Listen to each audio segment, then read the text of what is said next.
I hunted 23 years in Alberta. Froze my butt off. I hunted as low as minus 45, chill factor minus 60. All day hunts. All day. Right? Oh my. All day hunts on an open tripod. Oh. I froze my mustache and broke it off one time. Those were tough days.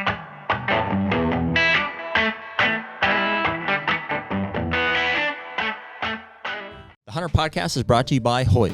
What can we say, man? Another year back with Hoyt. We're both shooting RX8s. I'm shooting 70 pounds in the bourbon, which I love bourbon. It's great. And you're shooting 80 pounds in the straight black. Blacked out as always, man. I got the, so I'm shooting the 500 grain Easton Arrow this year. And at 80 pounds, I'm flinging that thing at like 300 feet per second. I mean, it's deadly. Put a water buffalo in front of me and he's done. I mean, we shot it earlier. You literally put an arrow through a brand new target, like never been shot before. I know. So one other thing that Hoyt is doing this year is they're making all their own strings in-house. And so the quality is top notch, and it just really is something that is setting them apart from their competitors. Well, what we always try to do when we go to our bow shop, Ultimate Outdoors, is we try to shoot other bows just to make sure that we are really giving everybody a fair chance. Sure. The reality is it's a no-brainer. Hoyt stands above all of them every single time. Definitely. And so right now you can use code HUNTR, HUNTR, for 20% off any apparel on the Hoyt website. And as always, get serious, get Hoyt. And we're back. Ew. HUNTR Podcast, episode 246, as Nick keeps us in line from a distance in the South. Locked in. Good to talk to Nick this morning. Yeah, we for those wondering, they're like, oh, do you still keep in touch? Yes, we talk to Nick on Thursdays. Oh, yeah. And throughout the week, just to make sure things are going good. So he's doing good. Do your part. Kick it off. Yeah. Hey, thank you guys for being here. Wherever you're listening to us from, whether it's YouTube, Apple Podcasts, or Spotify, those are the main platforms we drop this on. We do these episodes every Tuesday night at 6 p.m. Eastern time. If you've written us on Instagram, DM, or the website, we appreciate you guys reaching out. We do our best to keep up with those, but inevitably, some get left behind. So we're trying, and we have some merch on the website. Get some hats, Nalgene, stuff like that. We appreciate you guys supporting us in that way. And we have some new stuff coming, in the next couple of weeks there as well. So thank you guys for that. And here we go. April 10th, as we record this, which is launching next week. So if I do the math right, 15th. April 15th. April 15th. April Fools. Yeah. Mid-April. Hard to believe already. Crazy. Yeah, man. Cranking through it. Just flying around. It's starting to green up pretty good out there. Yeah, you start to realize this time of year pretty quickly. You're like, ooh, glad I got my shed hunting done when I did, because when it greens up, it really starts to take over pretty quick. Yeah, so perennial plots are looking nice because we've got a lot of moisture. Temperatures have been good, although it snowed. I don't know if that was 2 days ago it snowed. Yeah. It was crazy. So anyways, mid-April, we're kind of head down work. Although I am going to the Ohio farm next week. I'm going to go down and check on some things, check on some plots. I got to get some lumber down there for some remodeling on the inside. And we're getting it in. We made it out to Illinois there. We did. A couple weeks ago. Yep, made it out to Illinois. That was fun. I think Kansas is the one we're still like, should we try to go like before season at some point? Yeah. I think pieces are still falling into place there. Did we talk about the Lone Wolf event yet? I mentioned it, I think, on a Farm Companion probably, but we are going to be hosting a mobile hunter roadshow with the Lone Wolf custom gear guys. That's going to be at my farm. I believe it's the week of the 8th through the 10th of August. Yep. Friday, Saturday, Sunday. Right around there, yeah. Or that's when we'll be there. I think the event is actually the 10th. I'm not sure exactly how they structure that, but stay tuned for more information on that. They'll put it on the custom gear website eventually. I do think we're going to limit that event to 200 tickets. Okay. To 200 people, so that'd be cool. Yeah, if you're interested in coming on that, definitely get those tickets. I think sooner than later. I think a lot of them sell out. So I would assume that obviously we've got events planned and stuff during that from the Lone Wolf side, but I would assume we probably would do some sort of farm tour as well. We could probably work something out like that. Your dad would be farm tour. Huh? Your dad would be all about that. Yeah, we can probably work something. I can't take all 200 people around, but the old hayride. We could do a little point and shoot or points of interest type of a deal. Yeah, sure, be fun. Sure. So, anyways, we'll get right into it today. So we've got a really cool guest on today. It's stuff that I think we've been talking about here for last few months at least, if not more. Just different things inside of the the agency side of states, how deer hunters are represented, and really just even the future of deer hunting. What does this look like? So we've got Dr. James Kroll on today, Dr. Deer, aka Dr. Deer, and I know I've noticed at least here over the last 5 or 6 months that Dr. Kroll's been a lot more vocal on the social side of things, and he's you'd be living under a rock if you haven't heard of the guy or know what he's done in the past. And so, I think it'll be really interesting to get his take on a lot of the current day situations. We kind of have seen where deer management has progressed, and now we're at this agency front of, what is deer hunting looking like, not only just now, but for the future. And we've talked about the changes in the last 10 years, but what do the next 10 or next 20 even look like? And so, I think from Dr. Kroll's side, he's been, pretty critical of what's happened from a CWD level on a management side, from a state standpoint, as well as he made a post the other day that was talking about the fact that, there's 15 million hunters and 80% of us are deer hunters. And there's not really a group that even represents a fraction of us, which is really odd when you think about it. It's like, well, why is that? How is there not a unity or a forefront that could have even 10% of the deer hunters in the country? Well, maybe you can speak to if there's gaps, between hunter representation and groups that are out there, NDA is the one that comes to mind. Formerly QDMA.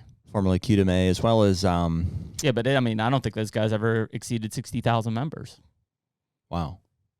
So think of that in the grand scheme of the deer hunter. Yeah. Well, and so that's what I mean. If there's a gap, why is that? Is it just a misalignment on, across the body of hunters, or, why is that? Yeah.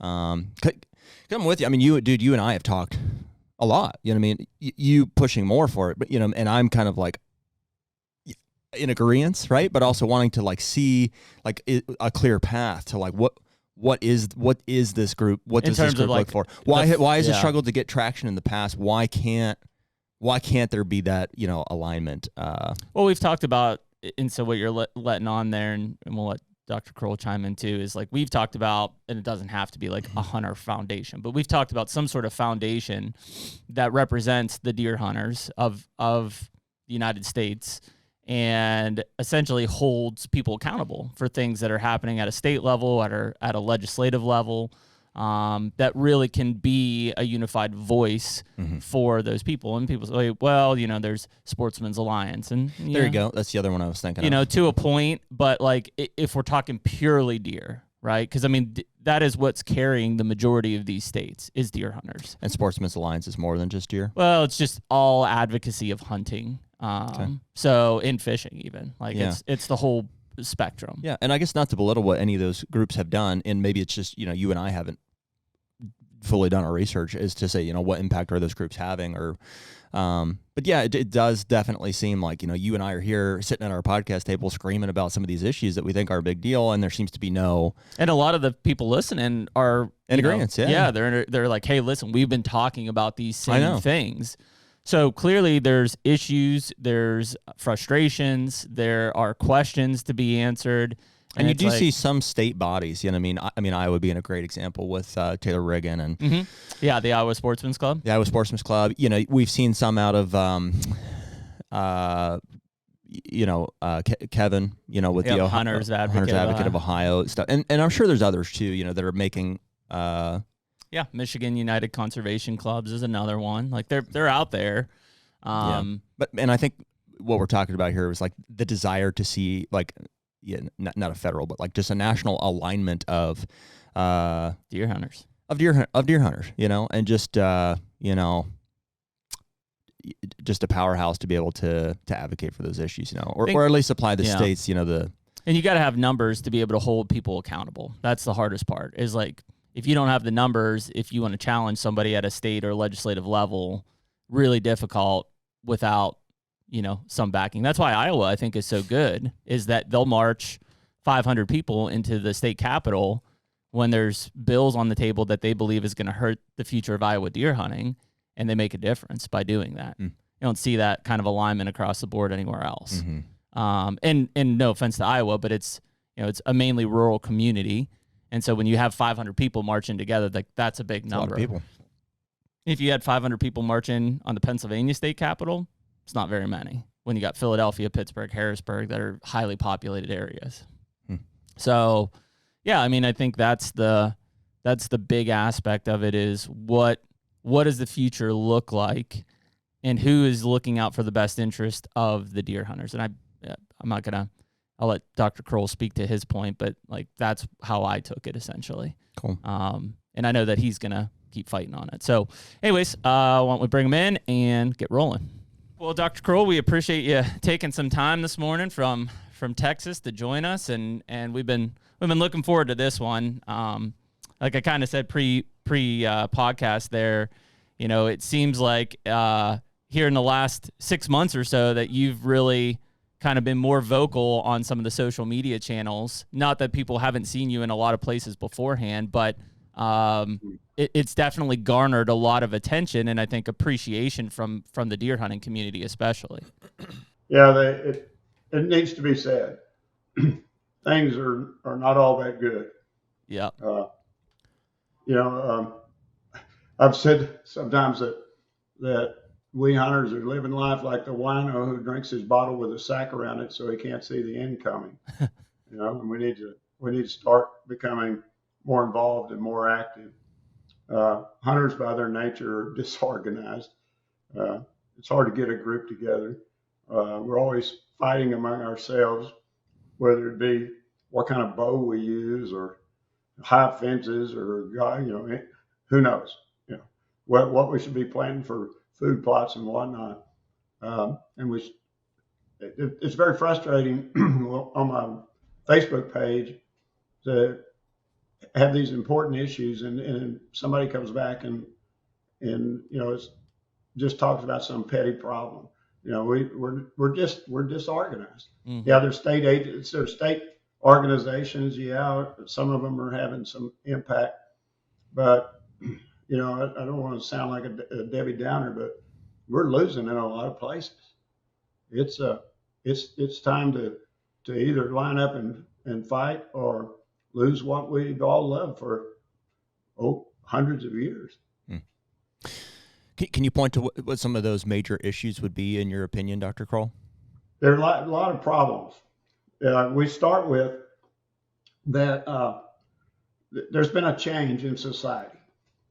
And it's when I was a kid and I grew up on a small farm cattle operation in west of Waco, Texas. I could take my 20 gauge and I could walk out the door and go hunting. Now, the vast majority in those days, at the turn of the 20th century, 95% of the people in the United States were rural, 5% were urban. Now we're exactly the opposite. It's not convenient. Mm-hmm. First of all, it's not convenient. And our lifestyles have changed so much with social media and everything else. Have you noticed how pale these kids are nowadays? Oh, yeah. I mean, they're not going outside. No. And they don't, bless their hearts, they don't have the opportunity out there. We've neglected it. I went down the road not a lot long ago talking about the need for wildlife management areas that specialize in small game close to cities. Mm-hmm. Now, most of us, I don't know about y'all, but my generation, our introduction to hunting was small game. Yeah. I had that 20 gauge shotgun and I had a jackrabbit that always managed to stay out of range. And then one Christmas I got a 22 and I got even very shortly after that. But I was hunting small game long before I hunted deer. Yeah. And I noticed that a lot of these hunters organizations, they're trying to get kids out to hunt. And what do? The first thing they take these kids out, and the first animal they ever kill is a whitetail deer. Yeah. A large animal with big eyes, And what does that do? We need to have a more coordinated plan, a national plan, where we get youth involved in hunting. That's incredibly important. The next problem we got, talk about changing societies. The professionals in the wildlife in wildlife, which I represent. I'm a trained wildlife biologist. Less than half of them hunt. Yeah. And a big percentage of them really don't like hunters. Of course, wildlife biologists are introverts by nature. They really don't like people, and wildlife management is all about people. Right. If you don't like people, you're not going to do a good job in wildlife management. And the average state wildlife biologist really don't like people. They don't like all the complaints they get, all the legislative inquiries and whatnot. And also, most of the folks my age that were in game agencies are gone now. They're either dead or retired. But the new generation coming in wasn't raised on a farm like I was, or a ranch. They were raised on the Animal Planet and Discovery Channel. It's fact. And they have some really strange ideas about ecology and the way the world works. And there's a coordinated movement now to use predators to replace hunters. And that really concerns me. Yeah. There are places in northern Minnesota where you got 150-year heritage of hunting camps in northern Minnesota, and nobody goes there anymore because they're not in gear. The wolves got them all.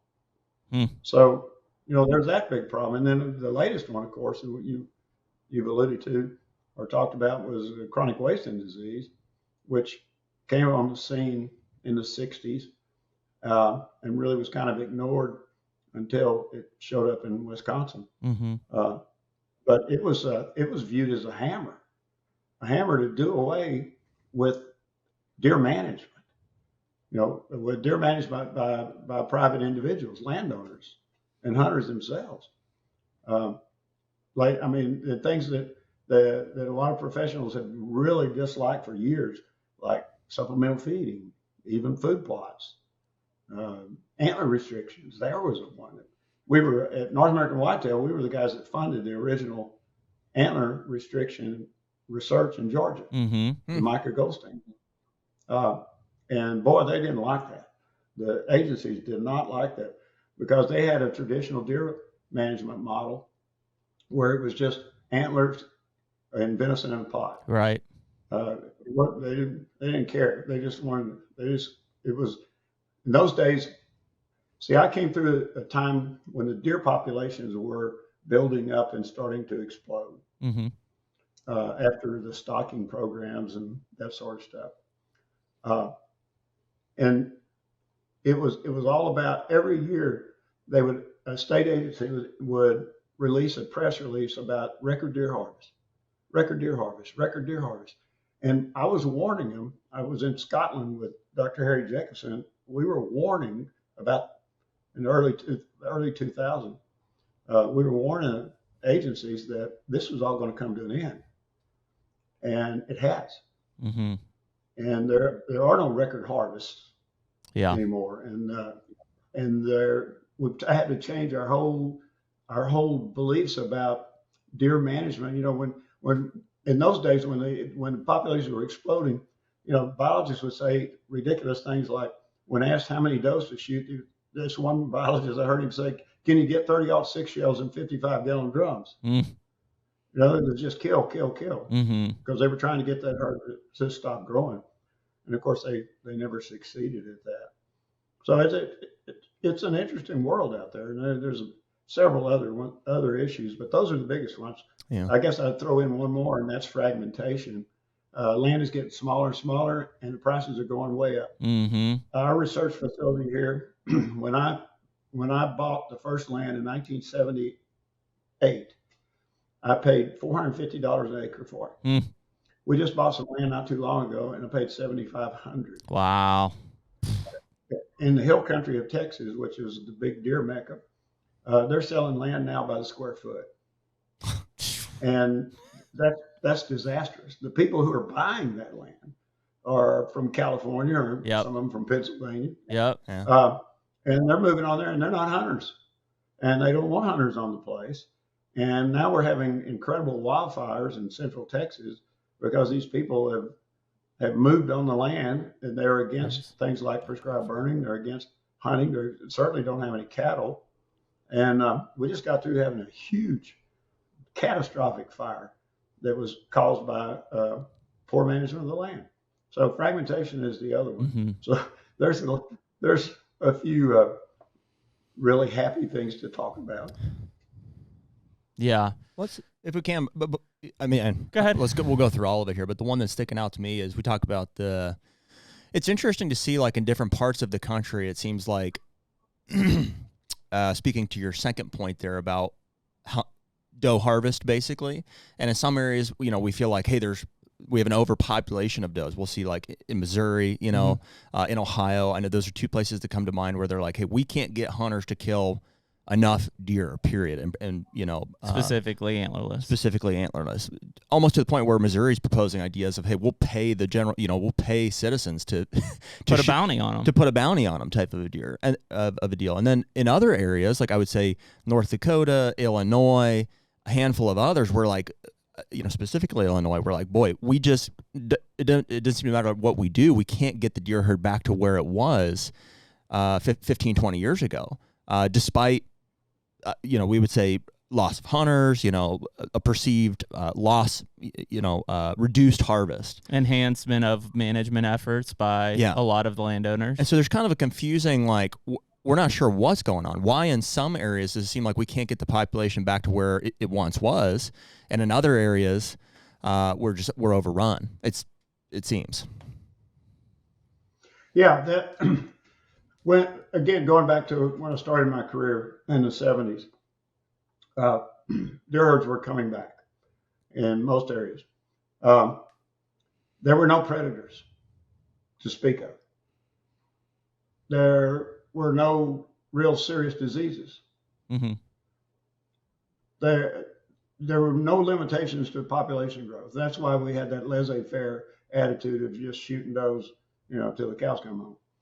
But what's happened now, if we just look at predators, we have a whole suite of predators that have specialties in what the way they kill whitetail deer. You can take the black bear. Mm-hmm. Pennsylvania has an excellent study. Yeah, black bears can take as much as 50% of your fawns. Yep. I have the misfortune of working in Michigan and also in Mexico and having to deal with black bears, and they are very specialized fawn predators. Mm-hmm. I mean, they can smell magnitudes better than a bloodhound. Yep. And they just go through, like up in Michigan, they go through our food plots, and you just watch them, and they go out there and they find those fawns, and they're pretty proficient at it. Oh, so yeah. They're fawn specialists. Now we're getting mountain lions. I deal with mountain lions in Mexico, and we're getting reports of mountain lions all over the United States now. And lions are really interesting. My dealings with them is lions are trophy hunters. They prefer bucks. The reason is that bucks usually travel alone or in twos, and they often will stand and fight. And that's what a lion wants. Whereas a clan of does, everybody's watching out for them, and they pick the lions out pretty quick. So we got that predator problem. Then we got automobiles. Yeah. We got thousands, if not hundreds of thousands of accidents every year. Every time I post something about all this on my Facebook page, there'll be at least 5 people that will start yelling at the insurance companies. It's a conspiracy between agencies and insurance companies to get deer herds to come down. I'm not saying that may not be, I don't know, but there's a huge automobile kill. Yep. Or collision kill. Average collision right now costs about $5,000. Oh, it's crazy. Yeah. It's really crazy. Then you move to disease. There's a saying in the Bible that Saul has killed his thousands, but David has killed his tens of thousands. Now, why am I saying that? That's the analogy I use about the difference between chronic wasting disease and epizootic hemorrhagic disease, EHD. EHD is David. It kills hundreds of thousands of deer every year. And it used to be considered just to be a southern disease. What people don't realize is the type locations is in the 1950s in New Jersey and Michigan. It's gone back into the northern part of the range of whitetails, and it is a deadly disease.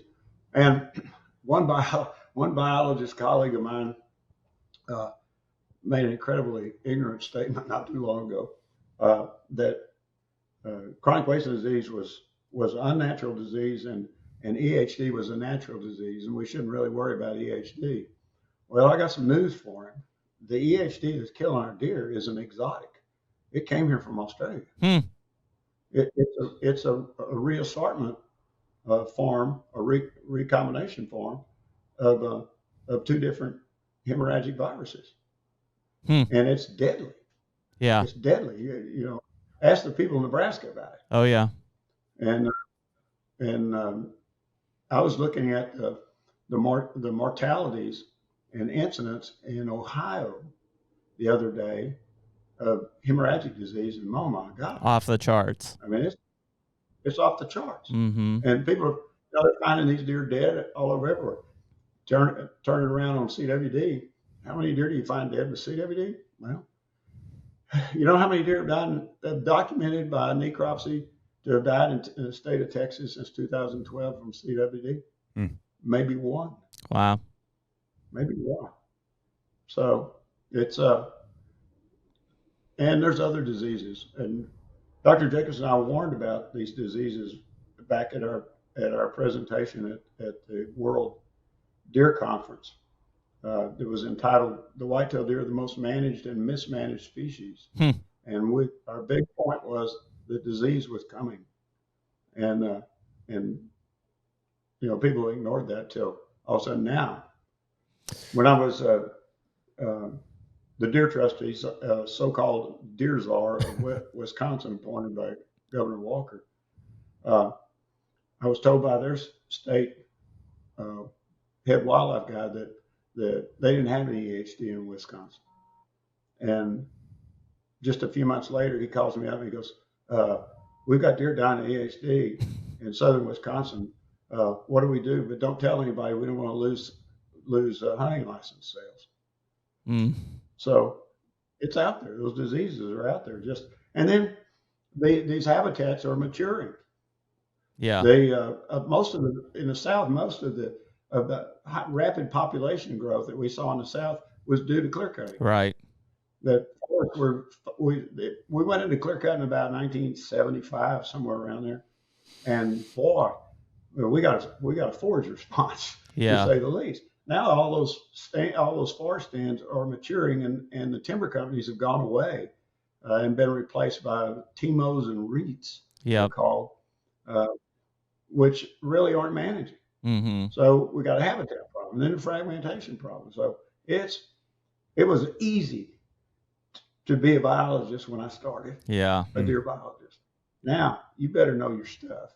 I guarantee you to be a good deer biologist. Well, I saw here recently, it might have been even this week, that the new administration basically put in a play to enhance the logging activities on U.S. Forest Service land here. And the amount of uproar you see from the public in that is kind of confusing because, you know, and even from deer hunters' perspective, because, you know, I don't know if it's just a failure to understand that the response from those cuts is going to be such a positive thing for those deer herds or what. But I mean, there was a lot of negative reaction to the thought of like increasing cuttings on big U.S. forest land. Yeah, that's fascinating. You know, the whitetail deer's world is 4.5 feet tall. Yeah. Okay. I call that the deer zone. Everything that goes on in that 4.5 feet is everything that affects whitetail deer populations. Yes, acorns, as y'all call them, and acorns, as they call them in the South, fall into that deer zone, but it's still the deer zone. Mm-hmm.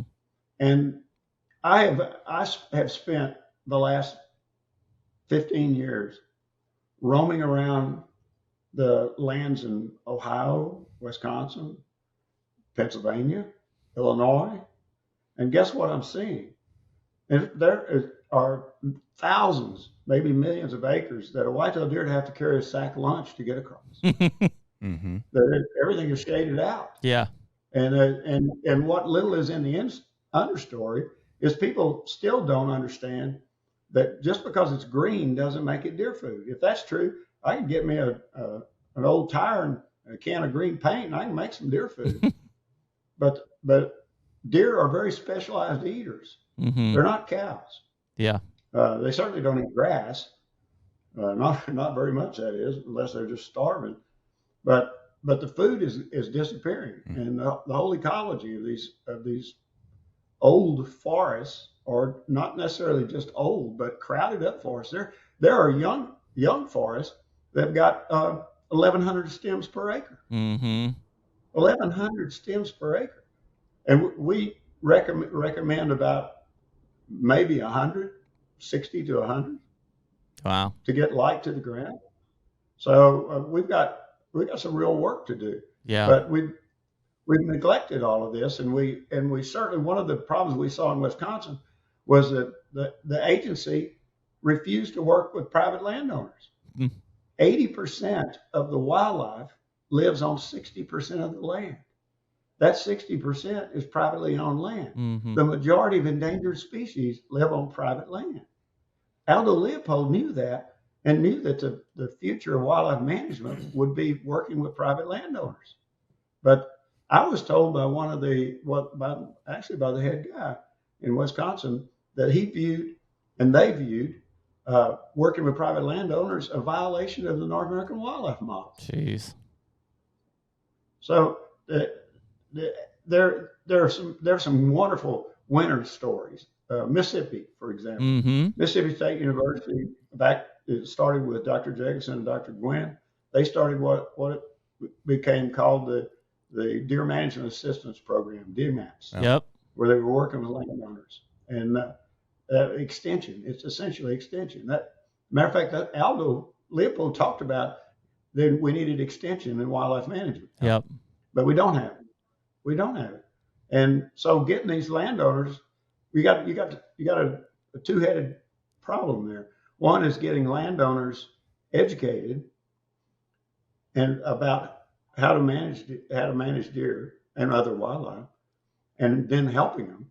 And the other one is getting the public educated to accept that these things are necessary to manage deer. Mm-hmm. Yeah, I think that's a huge challenge right now, Dr. Kroll, because if you look at it from a state agency perspective, and whether it's because of the communication that's come from the state agency or other things, there's a large distrust from the public to the state agency right now. And so, even though they may be providing really good advice, the reality is that the public is very resistant to accept it as good advice because of what's happened in the turmoil that the relationship is withheld, like in the last 10 years, 20 years. Oh, yeah, absolutely. There is not a state out there, and I'm pretty much aware, there's not a state out there that has a favorable impression on the hunting public. Yeah, there isn't one. Could you say that again, Dr. Kroll? The opinion of the hunting public? Yeah, the public. There's not a state out there where the game agency or wildlife agency enjoys a high public acceptance. Oh, yeah, the opinion of the agency. Yeah, I would agree. Yeah, the agency. Yeah, and that's bizarre. Yeah, they're not popular. And part of it comes back to that business about, wildlife biologists not wanting to work with people. Right. They just, the minute when I was appointed deer czar in Wisconsin, when I walked into the state department building the first time, I knew part of where the problem was, because there was a lot of broad butts and a lot of Birkenstocks. I didn't see any worn out leather boots or anything. And then one of our recommendations was to get those biologists out there. They need to work up an ulcer drinking coffee in coffee shops. Yeah. And working with it, get out there with the public and talk to them. But they don't want to do that. And when they claim to get public input, this is the one that drives me nuts, is they're still using these public hearings. Yeah. And they all go the same way. You know, a bunch of people show up mad. They talk down to the people. They don't really listen. They already have their mind made up what they're going to do when they got there. Yep. The audience knows that. So that's not a good way to get public input anymore. The way to get public input is to be out there with them. Yeah. And that's what I've spent most of my career doing, is being out there with them. And, you know, I'm not very popular sometimes with some of these state agencies, but I'm not here for them. I'm here for the whitetail deer and for deer hunters. HUNTR Podcast is brought to you by Deer Grow. Man, we've been using Deer Grow products for a long time. The Plot Start and Plot Boost, more recently Plot Till. Now we've got 3 new liquid fertilizers that have been put in the mix that will cover everything we could want for a food plot program. It's huge, man. The more food plotting we do, it's like, man, the liquids just make sense. Like whether it's herbicides or the Plot Start and Plot Boost, and now the fertilizers getting mixed in. It's like, man, I can combine all of those in certain cases and do less passes for more results. I mean, it's all about efficiency. I mean, like you said, less passes. If you're out there treating your beans with glyphosate in the summertime, you can mix in this fertilizer, do that all at once. You have the boost in there to help some metabolism. It's all about efficiency when we're talking about food plots. And really, the big difference on these liquid fertilizers is you're bypassing some of these soil limitations, pH limitations, the soil type. In a lot of cases, we talk about dry fertilizers only being available for 17% of what you put down in the first year. These liquid fertilizers straight into the plant are 90% available in the first year. Huge difference in what you're going to see in growth. It's huge. And so right now you can use code HUNTR15 for 15% off any of the Deer Grow products on their website. And as always, better food plots, bigger deer. From our perspective, what's frustrating, like, is it just seems like we're there's around every turn, like we're losing ground in terms of things that like our common sense would benefit the age class and quality of the deer herd and of a hunting experience, like for everyone. It just seems like those things are getting chiseled away at, you know. And Jeremy and I would point to things like technology in the hunting seasons, liberalization of season dates and bag limits, you know, on, and everything that the social dynamic around those things kind of creates. And so it's just kind of like it's exhausting to talk about. I'm sure it's exhausting to keep hearing about, but it's just kind of expected at this point. It's just like, okay, what are we going to lose next in this state? You know, it's like the last good thing, you know. And Ohio's the one we point to most frequently, just because it's what I would call like our home hunting state. It's where we do the most of our hunting, and it's like it's one of the most liberal too. You know, we've always had crossbows in the archery season. We've always had it allows baiting during the seasons and things like that.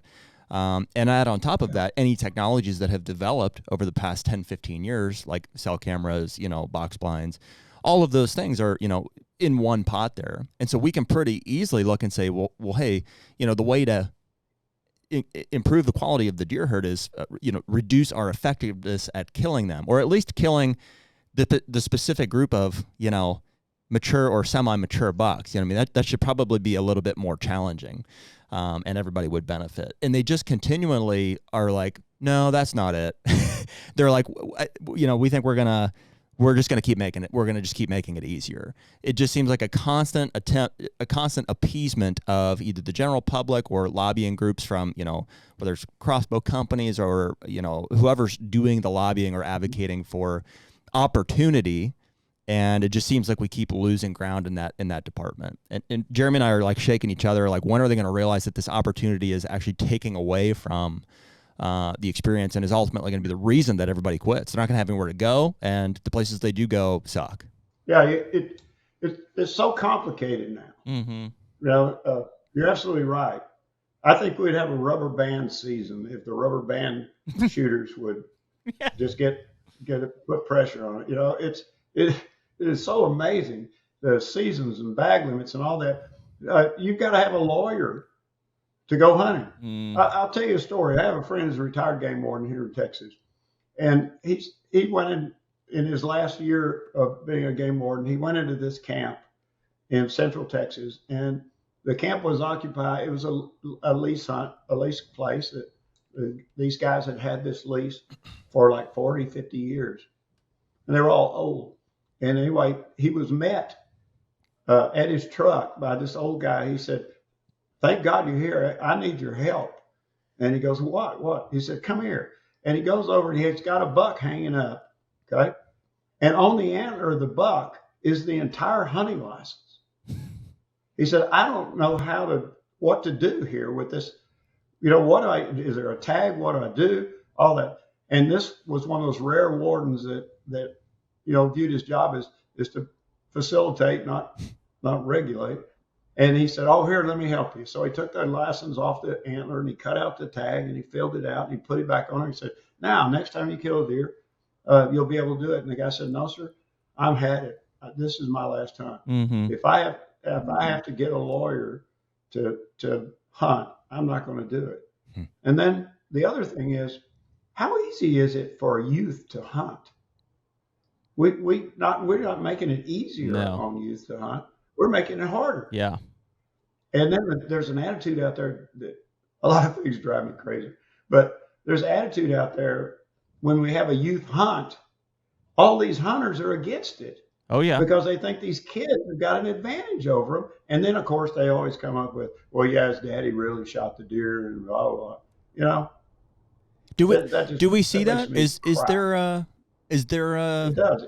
But we've made it too complicated. We got an animal, we're treating them two ways wrongly.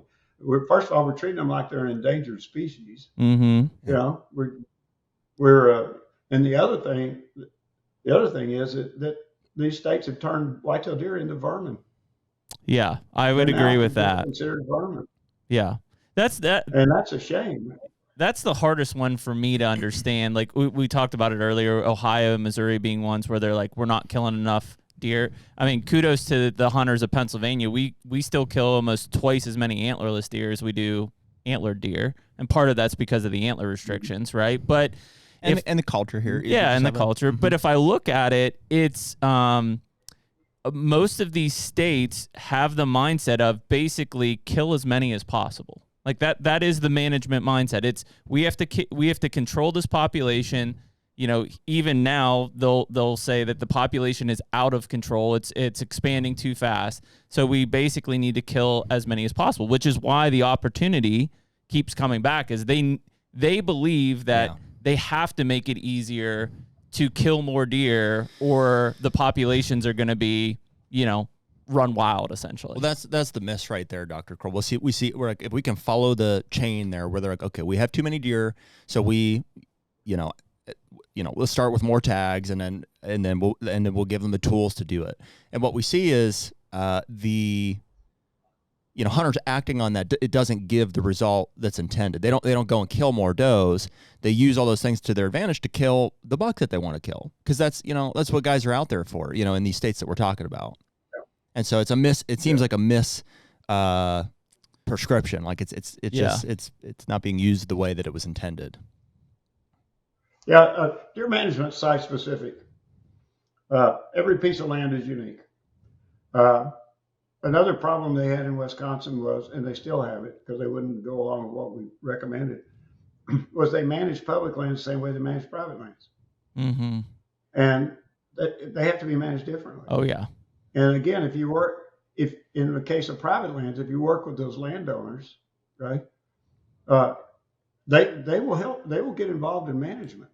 And then on public lands, you need to treat the public hunters as the landowners. Yeah. And involve them in the process.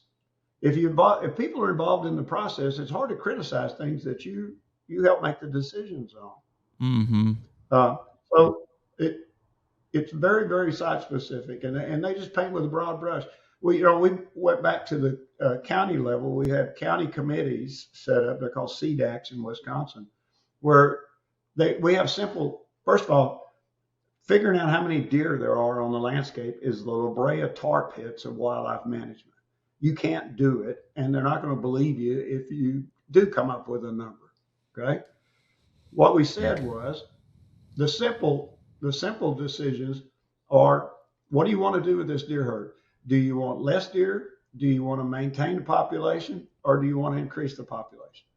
So stabilize, decrease, increase. There are only three goals you can have. So then you come in and you put together a plan, agree, and we had it set up at the county level. State hated that. they wanted big management units. Why? Easier to manage. Sure. And so they just treat whitetail deer populations like they just are homogeneously spread over the landscape, Mm-hmm. and they're not. They're very spotty, and you gotta have a management strategy that fits what the population goal is. There are places where we need to decrease deer. There's places where, and they're getting to be more, where we need to increase deer. Yeah. We're not, doe harvest is pretty tricky. You gotta really know what you're doing. Yeah. And there are some places now where there's a thing called the minimum effective population. The minimum effective population is the lowest number we can go down to, and the population can sustain itself. And there are places now where we have gone below the minimum sustainable population. And when you add in this suite of predators and all these other new mortality factors, the deer herds don't come bouncing back. Yeah. Even if you back off the doe harvest. So that, and another thing to bring up is, and I was part of it, and I'll take some of the blame. I was there from the beginning with North American whitetail. Mm-hmm. It's one of the proudest things I've ever done. I'm so proud of it. North American whitetail is the real thing, and I ride for the brand. And everybody I've ever been associated with at North American whitetail are the best skilled, they're great, and most ethical hunters we've ever met. We've had Cody Idle here in studio. I think he and Dick are going to actually come out here in the next couple of weeks. We've had Stan Potts on here. I know Gordon Whittington really well. Gordon Whittington is my dearest friend. Mm-hmm. They're all different, but he's my dearest friend. I'm the last one standing in that bunch. Gordon's retired. Mm-hmm. Greg's gone. He's retired. Mm-hmm. He's backed off. He hunts a little bit, but we used to laugh when back in the early 80s when we started this thing. We used to laugh that we were the Playboy of deer hunting because each month we would show you something you would never attain. It came as a shock to people that there were these huge bucks out there, and we created this trophy hunting mania. Yeah. When the average whitetail deer, and I can say this with a lot of authority, the average whitetail deer wants to have 8 points and score 130 inches. And there's nothing wrong with that. The whole reason why we started the antler restrictions thing was not to grow trophy deer. It was to produce natural deer herds where you had mature bucks. Mm-hmm. Because what God meant was for the breeding pool to be 4.5, 5.5-year-old bucks.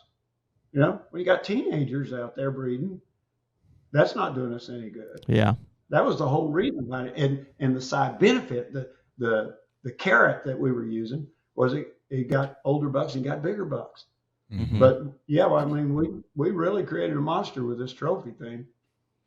I can post a 130-inch buck that, it literally had to stand on my head to kill somewhere. And people come back and say, Mom, why'd you shoot that little guy? Mm-hmm. When the sucker was 6.5 years old. Yeah. And so we have to make the transition from hunter consumer to hunter manager. Yeah. That's a big transition that we've got to make. When we kill a deer, there has to be a good reason why we're killing that deer. Mm-hmm. Whether it's the experience we're having or whatever. And if you're out there hunting to impress other people, you have the wrong motivation. Mm-hmm. The hunter hunts for his own personal gratification and satisfaction, not to please somebody. I hunted 23 years in Alberta. Froze my butt off. I hunted as low as minus 45, chill factor minus 60. All day hunts. All day. Right? Oh my. All day hunts on an open tripod. Oh. I froze my mustache and broke it off one time. Those were tough days. And I was averaging 3.4 bucks per week that I saw. Most hunters would have quit, and a lot of them did. But we had a hunter come up there from Alabama, where at that point the limit was $1 a day. Yeah. He'd kill 50-something bucks the previous season. But anyway, he came up there and he lost his patience. He didn't kill a deer. And the last day, to the exasperation of Dave Bazawi, who had Alberta Wilderness Guide Service, he shot a 2-year-old buck, like 110 inches. And I asked him, I said, why did you shoot that buck? I can't go home without a buck. I can't go home and tell my buddies that I didn't shoot a deer. I said, are you hunting for your buddies? Is that what you're doing this for? But we still have that mentality out there that they're going to shoot. You know, the average deer that shouldn't be shot gets shot walking away. Oh yeah. The hunter can't bear that separation. You know, and besides that, they look wider when they walk away. That's a shame. What do you? Oh, Dick Idle. You know, my buddy Dick Idle, who was with us from the very beginning, was one of the best hunters, or probably still is, one of the best hunters I ever met in my life. And there were years that Dick would go the entire season and not shoot a buck. And he could have shot 50. But it wasn't the kind of buck that he was looking for. Right. And he didn't have the ego that he could afford to let deer go. He didn't have to kill a deer. Anybody didn't know how good Dick Idle was, they're insignificant. Yeah.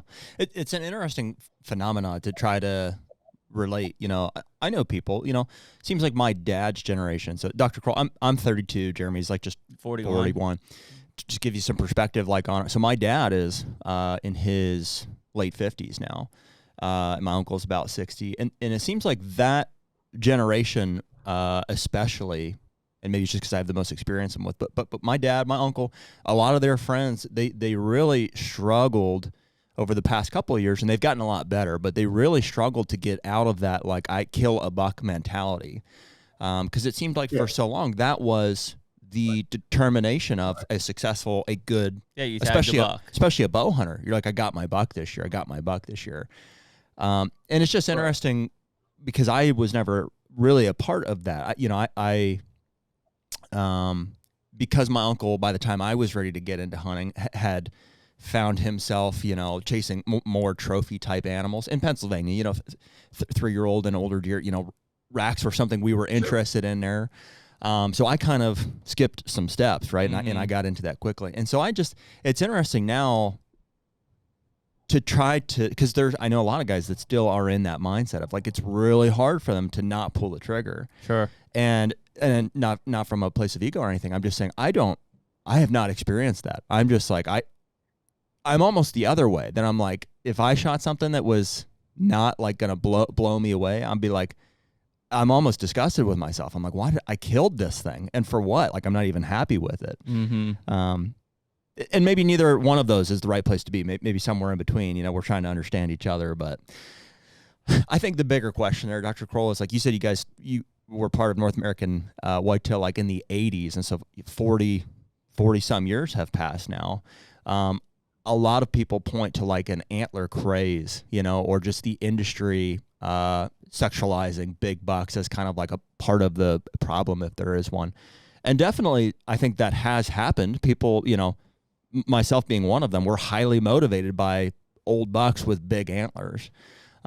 Curious what you think. Is that like a net positive? Is the assigning that value to the animals, you know, help from a management standpoint, or is it a net negative? You know, it's taking away from the experience for a lot of people. Well, I still hold to, and I've killed. I'm not going to tell you how many deer I've killed, but I've killed a lot that could go in Boone and Crockett. I'll just put it that way. Never have. I think it was one of the worst things that ever happened was when they came up with the number 170, because you gave hunters a number.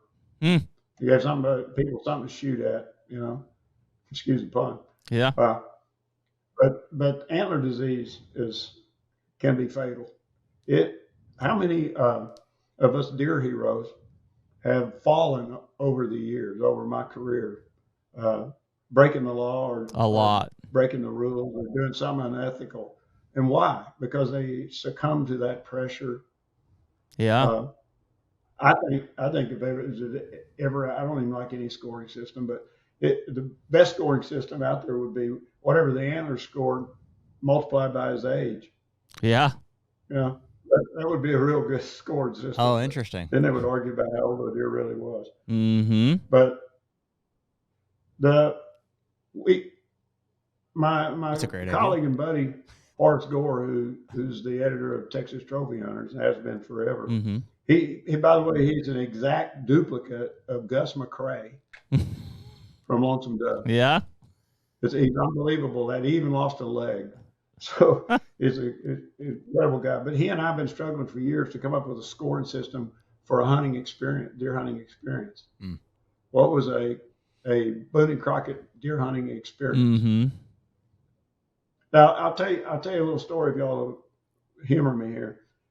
Like I said, I killed some monsters, but the deer I remember was on one of those hunts up in Alberta. It was getting colder and colder every day.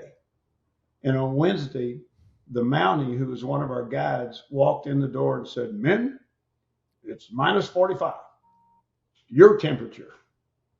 And I said, "Bill, why do you tell us that? You think we're just not going to go out? You come in here and tell us that?" And he said, "No, I just think you ought to know." And the wind's blowing 45 miles an hour. So I went out there. It was almost a 2-mile walk to get to my tripod, 14-foot open tripod. Mm. I had thoughtfully positioned the seat against the wind. The wind comes out of the west there. And I took, for some reason or other, when I got out of the truck, I looked down at my rattling antlers and I said, "I'm going to take them. This is stupid, but I'm going to take them." The deer I was hunting was one that was up a cut line off in around a beaver pond, a lot of signposts there. So I got there just before daylight and I climbed up the ladder and hung my rattling antlers on the seat, and the wind started rattling them. So I separated them. I went back down and got my other stuff, and I came up and I had my back to the wind, and I finally got the thumb screw loose, and I spun that seat around into the wind, and it was like I got hit in the face with a frozen ham. I had a balaclava, I had on 3-4 layers of King of the Mountain and everything else. And I'm sitting there, and about 9:30, I said, "Lord, I give up. I can't take this anymore. I'm in pain. I mean, this is horrible. And please help me." And you just have to take this on faith. But at that moment, the wind went to zero. Mm. And I grabbed up my antlers and rattled. And up the hill, about 300 yards, the buck I was hunting came out into the cut line. He had ice all over it. Oh. And he looks around, and I rattled again, and he looked right straight at me, and here he came. And he was going, "Katoosh, katoosh, katoosh." And he held up there about 170 yards away. Those days I was shooting a 7 mag. And I don't like shooting a deer straight on. But he wouldn't come anymore. And so I decided to take the shot. And I took the shot, and snow went everywhere. And when it cleared, he was gone. And I thought, oh, God, all of this. And I missed him. And about that time, I hear this, shh. And I look up, and he's sliding down the hill towards my tripod. And he actually hit the bottom of the tripod. It's a 300-pound deer. Hit the bottom of the tripod, and it almost knocked me over. No way. And at that moment, the wind started again. Jeez. Now that deer scored 142. Yeah. He was 7.5 years old. Yeah. That is the most memorable experience I've ever had in any whitetail hunt. Mm. But he wasn't Boone and Crockett, and he wasn't a monster. But it was a Boone and Crockett experience that I'll never forget. Wow. Hmm. It's awesome. I don't tell that story very often. That's guys. really cool, Y'all don't man. feel special. Yeah, I no. like it. I think that's an amazing point that you made about giving hunters a number to shoot for. It's one of those things that everybody should have some sort of personal goal. I think going back to your comment of everybody just wanted to tag a buck, like that was success. To me, the hardest guys that and it's nothing against them, but the ones I have hard times relating to are the ones who never evolve, right? So it's like, I've accomplished these goals. I want to continue to set my personal goals higher and higher, right? And so, Right. There's still plenty of guys that just, the goal is to go out and kill the first legal buck they see. Nothing wrong with that. But, attaining different goals and setting personal goals is good, but when that number was put out there, to your point, like, so I grew up hunting in the 90s, right? In the heyday of Pennsylvania deer hunting numbers and stuff, but we were killing 95% 1.5-year-old bucks. So when I would pick up a North American whitetail and see a 200-inch deer on there, it was completely foreign to me on that side. But it was still something that I could daydream every time I was in a tree stand that deer could come around the corner. Now I think that because of the way that social media is and the number of a 170 has really just been continually driven from all different types of hunting media, I think it is more of a disease at this point, to where it's like, if you don't reach that, you failed. And that's where I think a lot of hunters' mindsets are, is that if they don't reach those numbers, that they're failing. You know, how many, we've talked about this before, but how many posts of a really good quality deer start with, he's not the biggest, or whatever, you know, immediately with an excuse. And it's like, not every deer you kill is going to be your biggest. Yeah. And even back in the early days when we didn't have social media and internet and stuff like that, when we'd post a photograph on the cover of a new state record or just a big buck, invariably we'd get letters from people who were swearing up and down that they knew full well that guy poached that deer. Oh yeah. You know, that was so common. Gordon was the editor, and he just got sick of it. You know, Yeah. The jealousy of all this.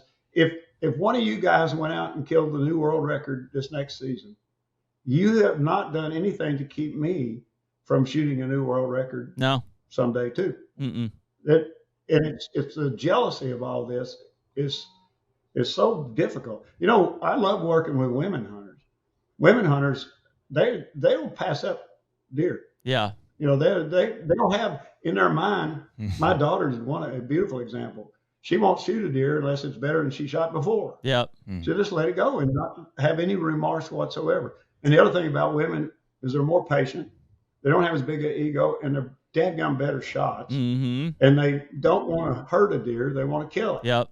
So they won't take fancy shots. So men can learn a lot from women on that. My wife. You know, I'm often asked.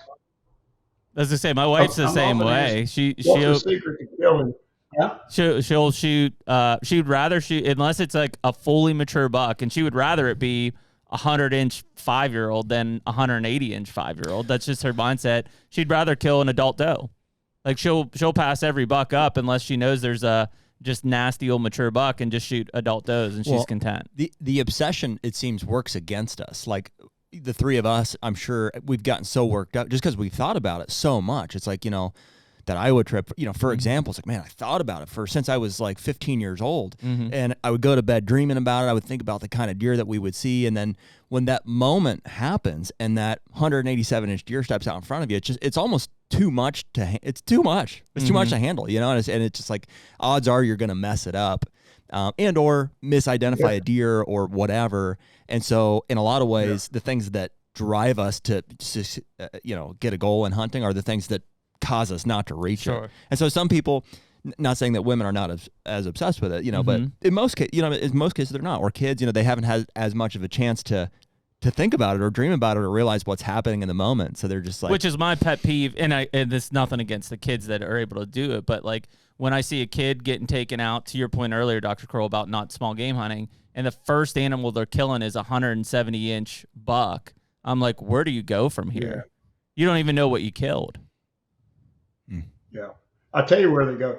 They get out of hunting. Yeah. They get out of deer hunting. I've seen it over and over and over again. You know, I was at for the first Dixie Deer Classic. As a matter of fact, that's where we dreamed up the idea of North American Whitetail Magazine.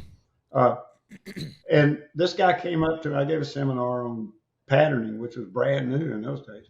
And this guy came up to me, real nice guy, and he was kind of sad sack kind of guy. And he said, well, you know, I'm not a very good hunter. And I said, you're not? And he goes, yeah. I said, why not? Well, I've never killed a big deer. And I had a big conversation with him, and it turned out that every year he kills a mature buck. But in North Carolina. Yeah, right. I mean, people ask me all the time, what's the secret? You kill all these big bucks. What's the secret to killing a big buck? Go where they are. Well, there's two. Go where they live. Yep. and be willing to lose. Yep. If you don't go where they live and you're not willing to lose, like Dick was, you're not going to do it. Yeah. You're not going to do it. Yeah, I mean, I think that's a great point. And I mean, that is the hardest thing. And I struggled with it too, because I came out of that era of tag a buck and that was success, to then I remember the first bucks I passed with my bow. You're like, what am I doing? Yeah, it was to Dr. Kroll's point. I watched them walk away and I'm like, should I really have done that?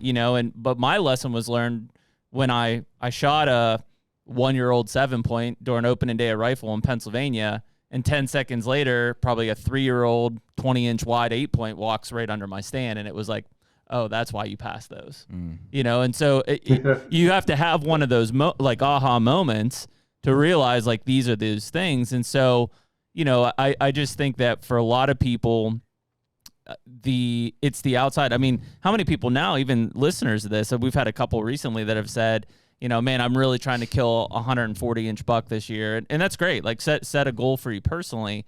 But if you ask the question, well, how many 120s have you killed? Well, none. Well, how many 110s have you killed? One. And it's like, man, you need to just shoot some deer. It's great that you have a goal that you want to attain, but at the same time, don't punish yourself, especially if you don't even know a buck of that quality even exists in an area. You have to set your goals appropriately to that region. Well, and the goals, like, and it's sort of like what you're saying there, Dr. Kroll, is like the antler score can definitely be, it can deduct from the experience. It can become like, if it's too much of the focal point. I mean, I like them from a standpoint of like, it's a measurement to say if I'm going to set a goal for myself, or, I don't think you can manage based off of, score in most areas. I mean, it's not like I'm trying to manage for 170 plus inch deer, but certainly I'd like to kill one. You're managing for maturity there. For maturity, definitely. But the evolution conversation that we're kind of having here is an interesting one, because it's not, it can't be score specific. Because there's a ceiling, right? Yes. You can't expect to just shoot bigger and bigger deer from an antler standpoint every year. There is a cap. We talked to lots of guys. Andre DeQuista was a great example of one who reached the pinnacle of chased several state records, multiple over 200 inches, and literally got depressed because he's like, they don't get any bigger. I'm not interested in, there's nothing that's, I'm interested in chasing here.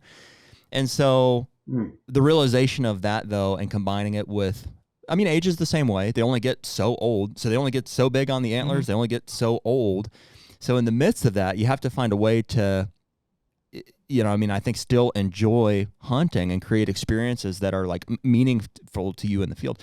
And so for me, even though, and I can realize when I'm having them too. So, it doesn't have to be, the biggest deer I've ever shot was the one I shot last year, that 187. Still though, and even since then, I've had 150, 160 inch deer within, coming into range that had me shook up, you know what I mean? And when I'm shaking and I'm realizing that if I don't control that, it might limit my ability to kill that deer. I'm almost like, it doesn't matter. I'm just, this is what I'm here for. I'm here to be experiencing what I'm experiencing right now. And that was a win. I definitely don't have to kill. The killing part of them, and is honestly in the back of my mind. And frankly, when it happens, I don't know if remorse is the term there, but it's a respect for the animal. It's my least favorite part of the whole experience. It's the climax. Killing the animal.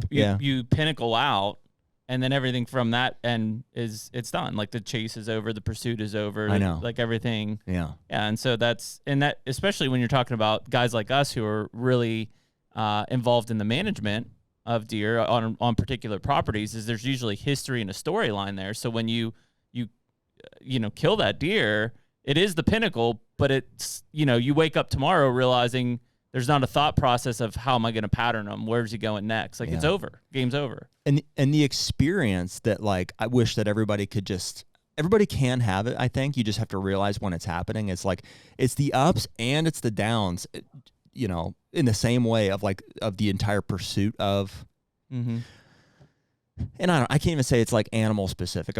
For me, it kind of is, but it's also, trip specific. It's also like relationship specific. So like depending on where we're going and what we're chasing and what the different factors in it, everything that happens along the way is what I'm there for. Mm-hmm. I'm like, oh, hey, this thing happened. That's going to affect how we have to do this. I'm like, great. I mean, that's okay. That's a piece of the puzzle here that we're factoring in. And in hindsight, those are the things that I think make those experiences. And if ultimately, if you can kill the deer that you're after, that gives some closure, I think, to the experience. You're like, okay, now I can roll that into there's a tangible endpoint there. But yeah, I assume, Dr. Kroll, when you talk about like your Alberta hunts, whether that's with you go with a Dick Idle or Gordon, or you have hunts in Texas with your daughter or whatever, like the goals of that hunting experience success evolve. Your generation enjoyed the golden age of trophy hunting, of big deer hunting. We're on the way down now. All these problems we talked about, nutrition is going down, even in places like Ohio.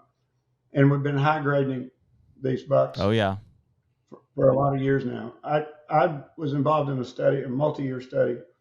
I caught about 14,000 buck fawns and yearlings in the wild, tagged them and let them go. Mm-hmm. And we followed those, recovered those over a dozen years. 15% of them broke 150 in their life. Wow. 1% broke 160. And you're getting in some real decimal places when you talk about 170s. We're talking about a rare animal. And if everybody's out there trying to get him, we were the guys that did the initial work on developing trail cameras. Mm-hmm. Believe it or not, the first two companies we worked with went bankrupt because hunters didn't see a use for them. So I find it's hilarious. They're indispensable to me in management now, in research. But somebody kills a good buck in Wisconsin, there are about 18 guys show up with photographs of that buck that was on their land, and they're all upset that they didn't get it. Mm-hmm. But they're out there going after, just relentlessly going after, a buck that is genetically a very rare thing. Mm-hmm. And we're taking more and more and more of those. And it used to, and then there's a lot of reason for attraction to bow hunting. But part of it was to get an early start. Mm-hmm. And now with the technology, we've got, I don't care if you don't have to talk about crossbows, you can talk about these wheel bows and everything we got out there, 400 feet per second. Oh yeah. And people taking 60-yard shots. Mm-hmm. Now sound travels at 2,200 feet per second. 400 is not going to gain you much for taking these long shots, but a lot of people are doing it. Oh yeah. And that's a whole nother issue. But bow hunting has become very efficient. Yes. The kill rate. The first deer I killed with a bow, I couldn't afford to buy one. I made one out of bow dark, and I used dowel rods and bear glue. You could buy bear triple broadheads in those days, and I used glue on, and I used turkey feathers for my fletching. And I'll guarantee you, it had about 22 pounds of pull. And the first deer I shot was a 2-year-old 8-pointer. I was sitting on a limb in a live oak tree, and he was right below me, and that was the only reason why I shot him. Gravity killed him. And he ran off. And the old German who owned the land, he had these 2 border collies, and I went and got him, and they found the deer. Deer had gone about 3/4 of a mile. And when we got there, that old German looked at me. He says, "You realize what you've done?" And I said, "Yeah, I killed a deer." He said, "No, you killed a deer with a bow." Yeah. Because it was unheard of then. And all the people on that lease got mad at me because they thought I had an advantage of doing that. Wow. So now we've got with this high technology. Yeah. We got an advantage. The success rate of bow hunters is way higher than it was when I started. Oh, dude. Well, we're talking about in Ohio, which we talk about a lot. It's like 70% of the deer harvest happens during the archery season. Absolutely. Yeah. They showed it at Clinton Lake in Illinois, where Stan killed a lot of his 200. Oh yeah. They showed there they put a management regulation. You had to kill a doe before you could kill a buck. And guys sat there just grinding their teeth, with a 170 walking underneath them because they hadn't killed a doe. I've seen guys get drunk there because they finally killed a doe, and those guys and I wish I could remember the guy's name. He was a friend of mine. I can't remember his name right now, but he managed that deer herd on that power plant property solely with bow hunters. And that was amazing to me. I thought he could never do it. Yeah. But it's a different world today. HUNTR Podcast is brought to you by Pure Wildlife Blends. Yeah, buddy. We're doing a lot of food plots this year. It seems like the planning, the preparation, like the coordinating for getting everything, in the ground, is like it just never ends. Yeah, and I just got off an 18-hour bender where I'm on multiple farms getting everything ready. But this year, fortunately, we've got Pure Wildlife Blends, which is Jeff Sturgis. Who better to partner with for our food plot program than a guy who's got 30 years of experience, been on thousands of farms. I mean, the guy lives and breathes food plots. Yeah, and so the blends themselves are all handpicked by Jeff, and it's like, man, we've had a lot of conversations with him over the years, and he's been pretty influential in how we set up farms and stuff. And frankly, the product, it's in a name. It's Pure Wildlife Blend. So a lot of these other seeds that you see that are blue and orange or all these things, it's because they're coated with lime and they're dyed, and it's marketing at the end of the day. So we have a lot of confidence in the seeds that Jeff has chose, and that's what we're going to be planting this year. And so right now, you can use code HUNTR10 for 10% off anything on the website. So if you're looking for switch, clover, brassica, or Jeff's favorite, layer in the rye. Layer in the rye. Yep. Check out purewildlifeblends.com. Well, what do you think, Dr. Kroll? I mean, is there, maybe it's tough to apply like at a national level, but just, looking at your big, your big issues you're pointing to earlier, like, is there some low hanging fruit that you think is like no brainer some of these states should be looking at, like easy fixes? Like, hey, there's technology we should be limiting. There's things that we should be doing to fix some of these problems. Well, I think I wrote at least one article about that over the years. Where was the next great place? And the last one I predicted was Kentucky. But Kentucky didn't have any big deer at that time, and then they were coming along. Kentucky is certainly Western Kentucky has a mentality among the hunters there because they haven't been hunting all that long. Yep. That they're more into shooting mature deer. Or Dawson Springs, which had a tornado, and now they're underwater. I love that place, and I've done a lot of hunting there. But at Becky's diner there, if a guy shows up with a yearling buck in the back of his truck, he ain't very popular. They're pretty serious people there. So I'm not saying they're all that way, but they're pretty good about it. Oklahoma is really coming along. Oh yeah. But it's the last great place. There are no more great places. The problem is most states, one of the people hate it when I talk about Texas. Well, Texas is where deer management arose. Right. One of the benefits we have there, we've got large land holdings in a lot of places, some places not. But our game department gave landowners a real broad leeway in managing their deer. I just don't see that in other states. Yeah. I really don't. They all kinds of problems, short deer seasons, limited bag limits, a whole bunch of things.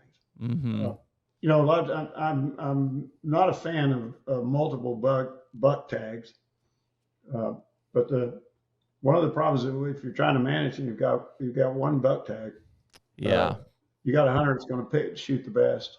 That's exactly it. And it's not going to shoot the worst. But that's not going to change. And so, like I was saying, I think Oklahoma is probably the last place where deer management is going to be in a framework that makes it feasible. But I don't see it anywhere else unless things just drastically change. What do you think about, I guess that was Oklahoma that just recently voted on releasing some of the farm deer onto private lands, right? To try to combat CWD? Yep. Right. Yeah. What do you think of that? Yeah, that's it has a lot of potential. One of my friends and colleagues, Christopher Seabury is the guy who found the CWD resistant gene. Yeah, Mm-hmm. we've had him on to talk. Oddly enough, all these people out. I said we've had him on to talk through it just for pretense. Oh, okay, good, great guy. Yeah, you couldn't find a better scientist, but and there's not many good scientists left out there. I'm very cynical about that. But there's some pitfalls and some challenges, but I think that could work. And people, one state agency said that they were against it because the deer might be resistant to CWD, but they might bring in lost resistance to EHD. And you're going, come on, they're unnatural deer, blah, blah, blah. Well, I got stalking records that go back to day one here in Texas, and I've looked at stalking in Georgia and Alabama and all Mississippi and places. There's only about 2 places in the United States that has the native deer that were there in the 1800s. Mm-hmm. Yep. I mean, let's be honest here. The big deer they're killing in Georgia are all in a place where they were stocked with Wisconsin deer. Right. So, it's still a lot of the devil's in the details, but it has feasibility. Yeah. It really does have feasibility. But to do it, in my opinion, it's going to take, all these hunters right now are really up in arms about these states that are depopulating, and I am too. But if you're gonna come back and release resistant deer, you're gonna have to bring the population down to very low. Exactly. I think that's a great point. And you're saying that, Dr. Kroll, because in order for a restocked handful or 2 of deer to have an effect in an area, they can't be the very minority in the population. Exactly. They're going to have to, and the deer breeders can help us on this, but they're going to have to breed a deer that is bred to survive. Yeah. These deer that are raised in pens, you turn them out in the woods among wild deer. You talk about a babe in the woods, they don't stand a chance. Yeah. Yeah. But I've seen some. We're doing some work in Mexico right now. I manage 100,000 acres down there, and we're doing some of that work, and it's amazing what we're pulling off. But it entailed seriously reducing the population, which really scares the heck out of hunters. I was going to say that's a tough pill. To see 6 deer a day. Well, they won't do it. You're going to have to, especially because, like you said early on, we don't have the communication from the states to even start a discussion like that. Like they're in Ohio, for instance. There's no DMAP. I don't. Yeah, how do we reduce the populations when we don't even have the tags to legally do so? It's like the tariffs that are going right now. You're not going to have, I would say most people, if they knew what right now would look like, they would not vote for tariffs. Sure. But if it, we'll see on the other side of this, it's like basically you have an adult in the room making a decision, that he believes will yield a better situation here. It's kind of what we need for the deer herd. So I guess, Dr. Kroll, on that, in kind of just pivoting, one of the biggest things that we get asked a lot, and obviously is a huge discussion point on this side, is, the different CWD management activities that we're seeing from the state. And I think in turn, whether we agree or disagree with what's happening from a management level, I think a lot of hunters are having a big issue with the state's lack of acknowledgement and resources into EHD. In that, basically, even if a hunter believes that CWD is a long-term problem, they have a tough time focusing on that when they're tripping over dead bodies today from EHD. Right. Like I said, David has killed his tens of thousands. Correct. Yeah, absolutely. And there is not, I can say this with all authority, and you can keep this recording and play it back 20 years from now. The methods that are in play right now to control or manage and, God forbid, eradicate CWD won't work, and they're not working. Illinois gave up. Yeah. They're trying a whole different approach. it doesn't work. The reason is that CWD is not a density-dependent disease. It's a frequency-dependent disease. You can't control it by bringing numbers down. Mm-hmm. And then all other exasperating issues. So I always say when people ask me about it, I say, well, name me the state that's done something. And I guess the best they can come up with is New York, which they found one and they killed it, and they didn't find any more until recently. Mm-hmm. And so I guess that's called success. Mm-hmm. But they haven't done it anywhere. And Missouri's, I mean, they're off the charts. I don't know what's got into them, but well, I mean, they're wanting to reduce. Yeah, it's the thought process of if we harvest enough deer in a concentrated area, that will keep prevalence rates low. I mean, that's their solution. Not that they think that's going to solve it, but that it buys time to find a solution. Is that right? Yes, that would be my understanding. Yeah. Always ask them, what is your end game? And what are your metrics for measuring success? Right. And it's crickets. It's crickets every time. Yeah. And it's, if we believe the science that prions can last a long, long time in the soil, Mm-hmm. and we bring the population down, how long?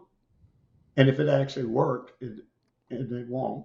But how long are we going to have to deal with extremely low deer populations before they let us have a reasonable chance at hunting success? Yeah. When's it going to happen? And they can't answer those kinds of things. But back to Horace Gore, he said something when CWD, which by the way, CWD, we can't prove that it was created by a state agency in Colorado, but we can prove that they had it and they scattered it across the country. I mean, we can prove that. And we can prove Mm-hmm. that CWD brain material was taken to Wisconsin in the late 1990s, and 20 miles away is where, at Mount Horeb, is where CWD showed up there. We can't prove any connection between what I just said. But it is a wonderful coincidence, if you can call it that. Mm-hmm. But anyway,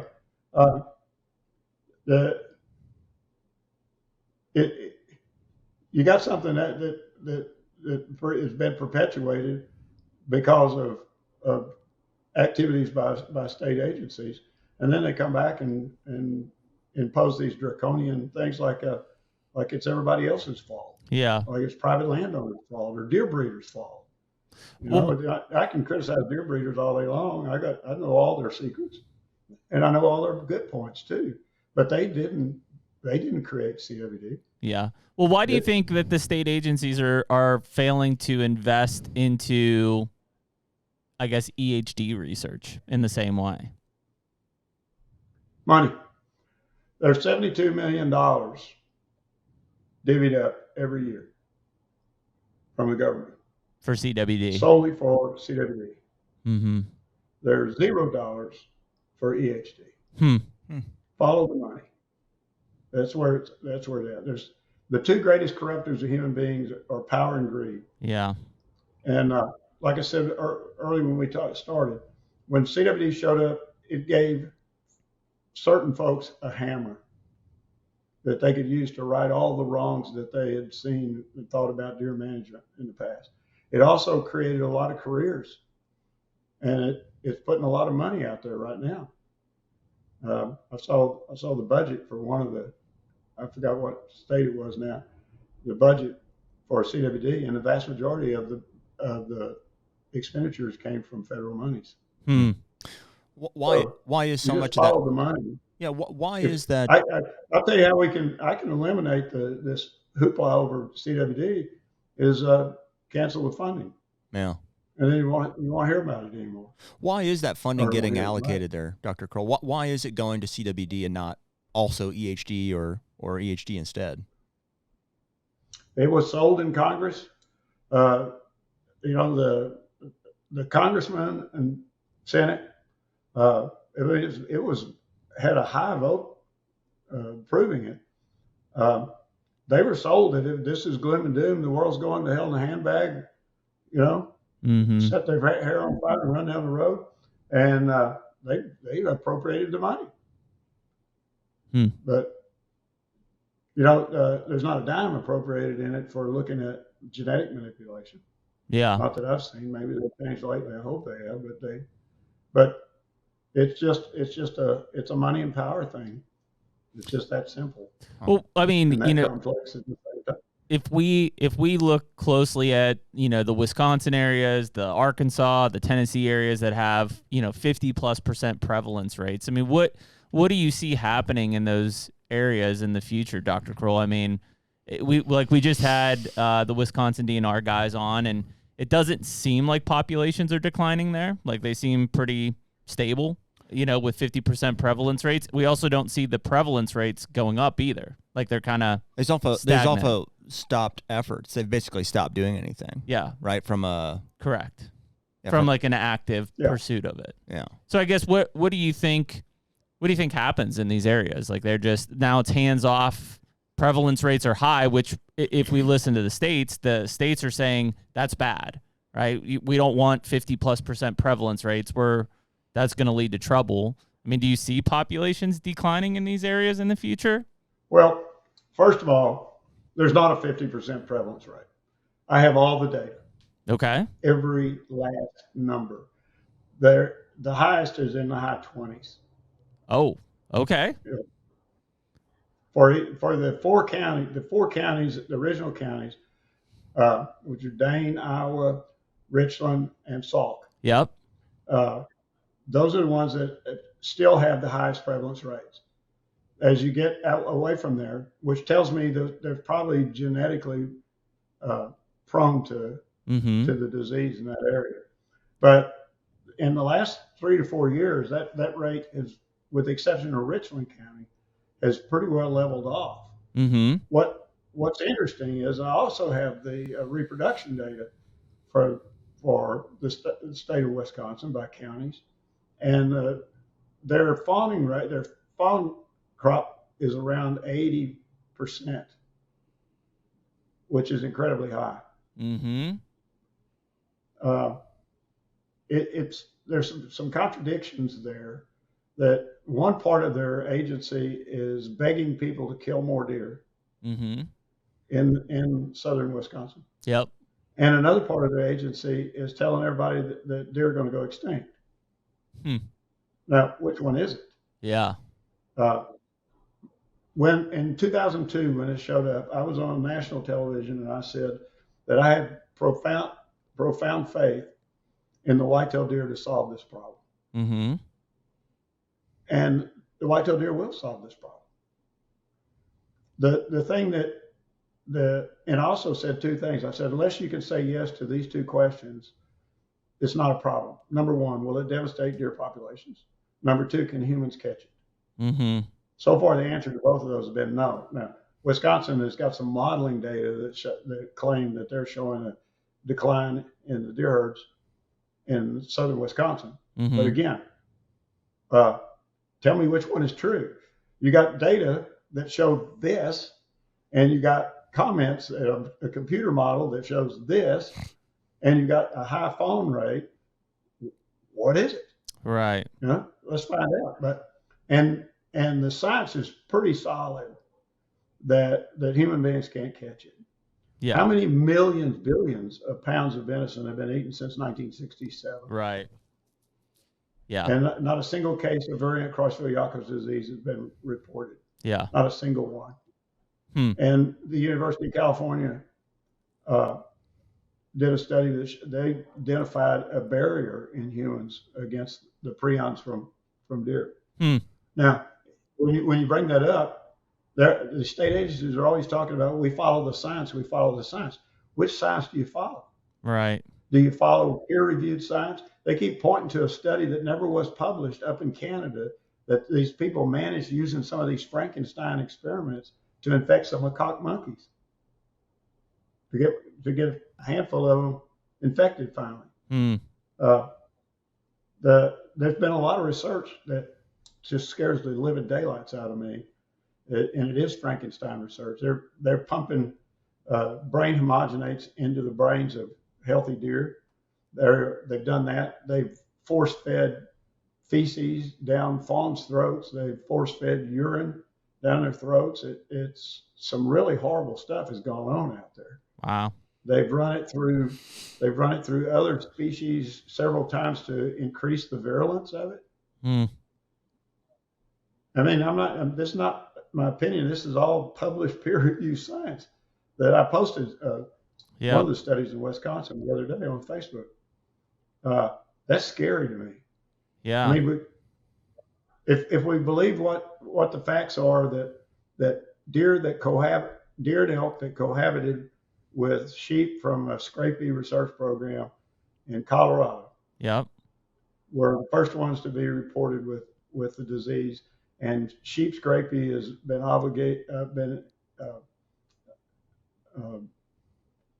implicated in mad cow disease and a whole bunch of other things.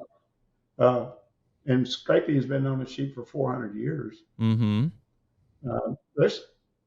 don't hold with all that. I don't hold with that kind of research. So, but back to the Wisconsin thing, they keep using that 50%.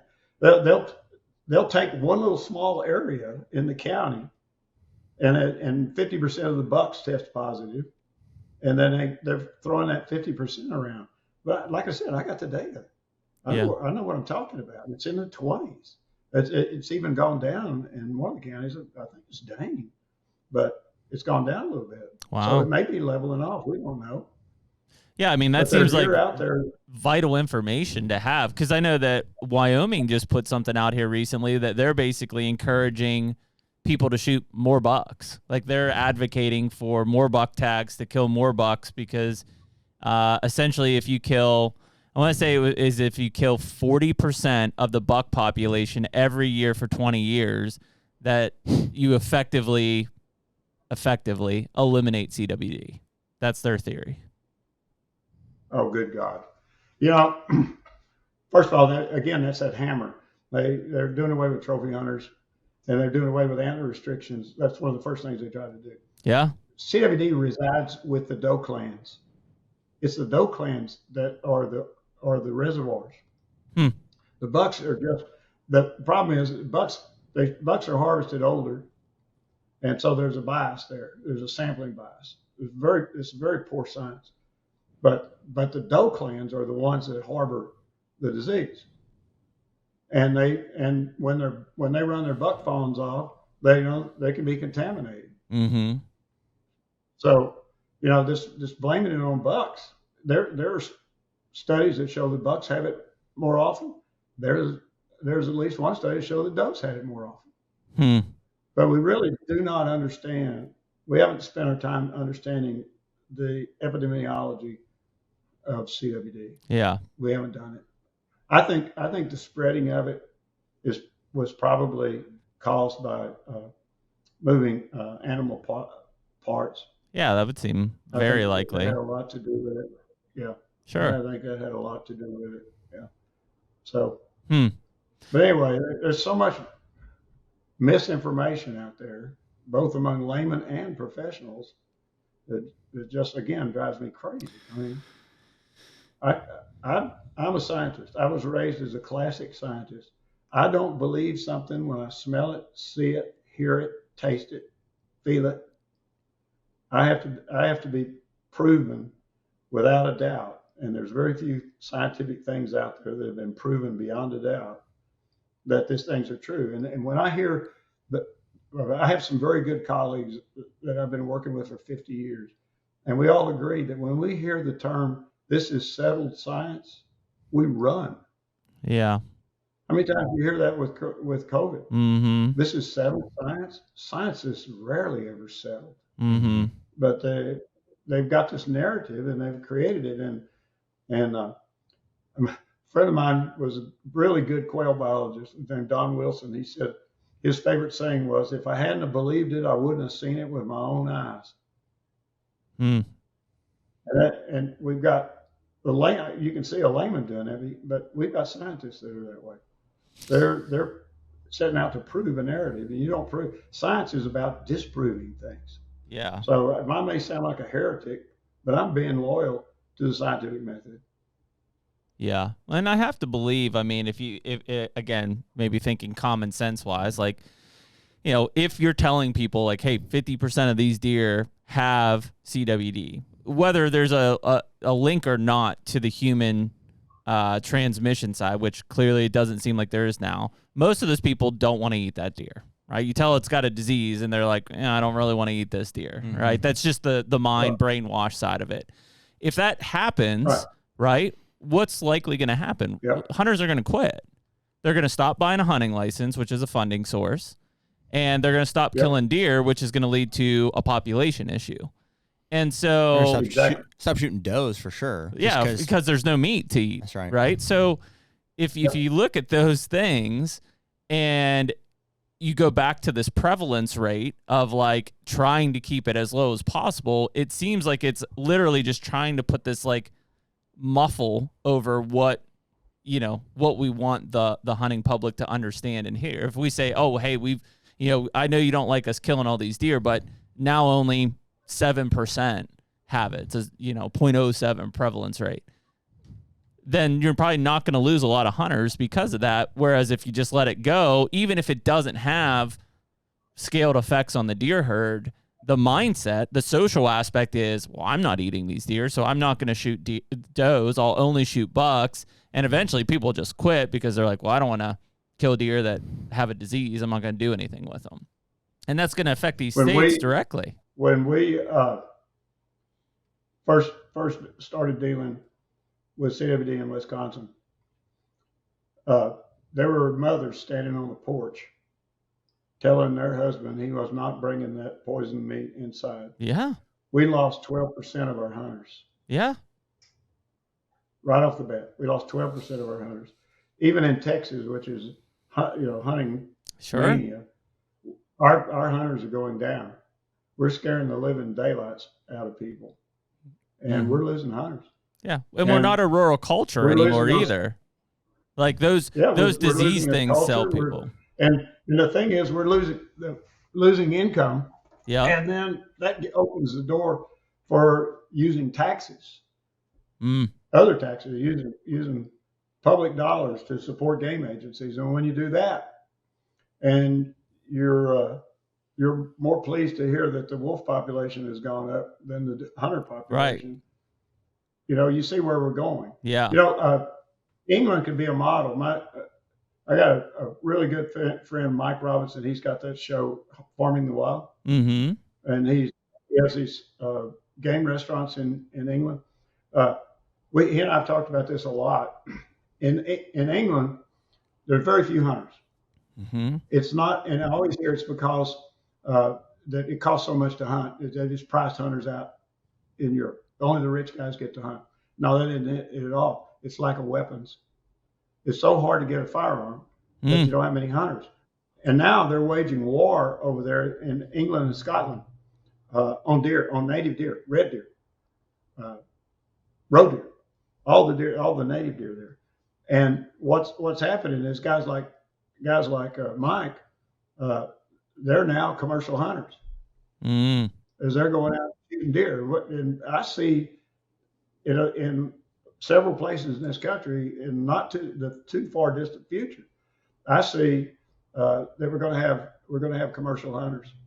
And it's going to be. We're already seeing it in Missouri. Essentially, they're not selling the meat or anything, which is a shame. They should. But we've got state sharpshooters. We've got guys moving in and putting bait out and just shooting indiscriminately, just shooting deer. And again, we've reduced these incredible animals to vermin, and very cheap, and cheapen their lives and cheapen what we do. I have to ask you, we were talking about the Wisconsin reproduction rate, and this is something that Jared and I just recently have kind of tripped on here more with our farm in Illinois, and talking to some guys in Iowa and North Dakota, is essentially these big ag states that coincidentally have been hit with EHD as well pretty hard. But typically they saw the deer populations respond, right? They have great soils. The hunting pressure isn't that intense. They're not seeing. There's not really that many predators to speak of Yeah, outside coyotes, of coyotes. maybe some bobcats, but coyotes. They're just not seeing the herds rebound as much, and a lot of that is being pointed more towards basically big ag chemicals. And is it affecting reproduction rate in some of the deer, preventing them from having these larger scale bounce backs that they're traditionally seeing? I don't think so, and I don't like chemicals, so I'm not a hawker of chemicals. But here's what's, like I said, I've spent some time in the Midwest studying it. Here's what goes on there. I get tired of hearing people tell me, "Oh man, we don't need to do this. We've got all this agriculture and blah blah." Yeah, you've got a 2-crop agriculture. Mm-hmm. You've got the cleanest farming that's ever been in North America. In October, you've got bare ground where all of those soybeans grew. The deer herds in that part of the world, they're expanding and contracting deer populations. They expand into the ag when there's ag, and then they contract into the woodlots and streamers when it's not. That's what I was talking about earlier. Is I've gone into those woodlots and they've been stripped, and you're seeing, and you're going to continue to see these deer herds not growing like they used to. I mean, the land has lost its productivity, and whether or not the chemicals have something to do with it, they might. I don't know, but I'll tell you the real problem is that we've got all of these acres of intensively farmed agriculture that, for the most critical time of the year, are turned into barren. Yeah. Yeah, that's a great point. Now the interesting thing is, in the Midwest, especially in Michigan, we just had a millennial ice storm. Yep. We worked with Turtle Lake up there in Hillman, Michigan for 20-something years, and Wayne Sitton was their manager, and Wayne and I have been corresponding now, and the woods are just devastated. It's like a bomb went off. Yeah, I saw that. Put a tornado through it. Now the nice thing is, in central Michigan, the forest is too old. It's been too old. And, right. There's very little. But I guarantee you, after this huge response, there's going to be an explosion of vegetation, and that's going to frustrate and exasperate the state game agency, because the deer populations are going to really grow. Yeah, it's going to blow up. Yep. Yeah, no, I think that's a great point on the Midwest, because what we've seen is like all those hedgerows as well, all those little woodlots, all of them are getting wiped out. They're getting turned into ag. Some of them are getting put into CRP, but not many of them. And so, yeah, it is. I think it's a very clean plate from, like you said, October to June. It's a bare slate for that. And that even as good as those soils are in some of those woodlots, they just can't sustain that amount of deer pressure for that long over and over and over again. Yeah, like I said, you two have lived through the golden age of big buck hunting. Yeah. And I hope you enjoyed it. Because it's going. But if we keep losing hunters, I made that point on my Facebook page, and people had the temerity to say, "Oh, that's a great thing, because we'll have less hunters. It'll be more for us." And you go, "Yeah," and you have no power. No power. You have no influence.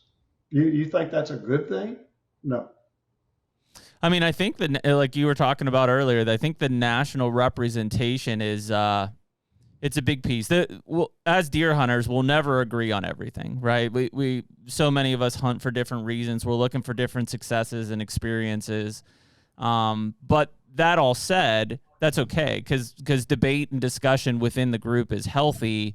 There still needs to be a wider scale representation for simply what we just said, the number aspect, the weight that goes behind it. And everybody's failed in the past. They've completely failed the deer hunting community.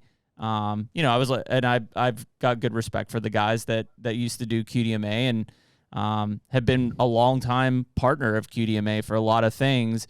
But eventually, even myself, when I got into that was 06, I think the first year I attended QDMA stuff, I was sitting there with guys who were very wealthy and owned hundreds of acres, and I was a 21-year-old kid who basically hunted public land. Like I had the same passion for deer hunting, but I didn't belong in that group. Yeah, I was there in Harry Jacobson's living room when QDMA was hatched. Yeah. Okay. It was a great idea. It was essentially what QDMA was going to be was extension of Mississippi State's DMAP program in a national organization. I was all for them, and then I started to smell some things. There was an era of elitism that was palpable. As a matter of fact, when I walked away, I was at the Southeast Deer Study Group meeting, and one of the leaders of QDMA gave a talk, and he held up a worn copy of Sand County Almanac, Elder Leopold's book, and said, "This is my Bible, and I'm talking to our Father Aldo in heaven." And I lost it, and it went to an elitist thing. And you said something earlier that I've said 1,000 times. One of the managing partner of North American Whitetail was Steve Vaughn.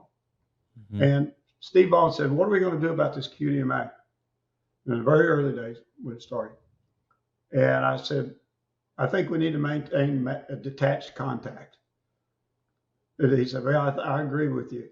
He said, because this is a 50,000 person organization. Yep. I mean, it wasn't then. He predicted it perfectly. He said the best 50,000. That was the max. At that time, it was like 15 million deer hunters. Mm-hmm. Okay?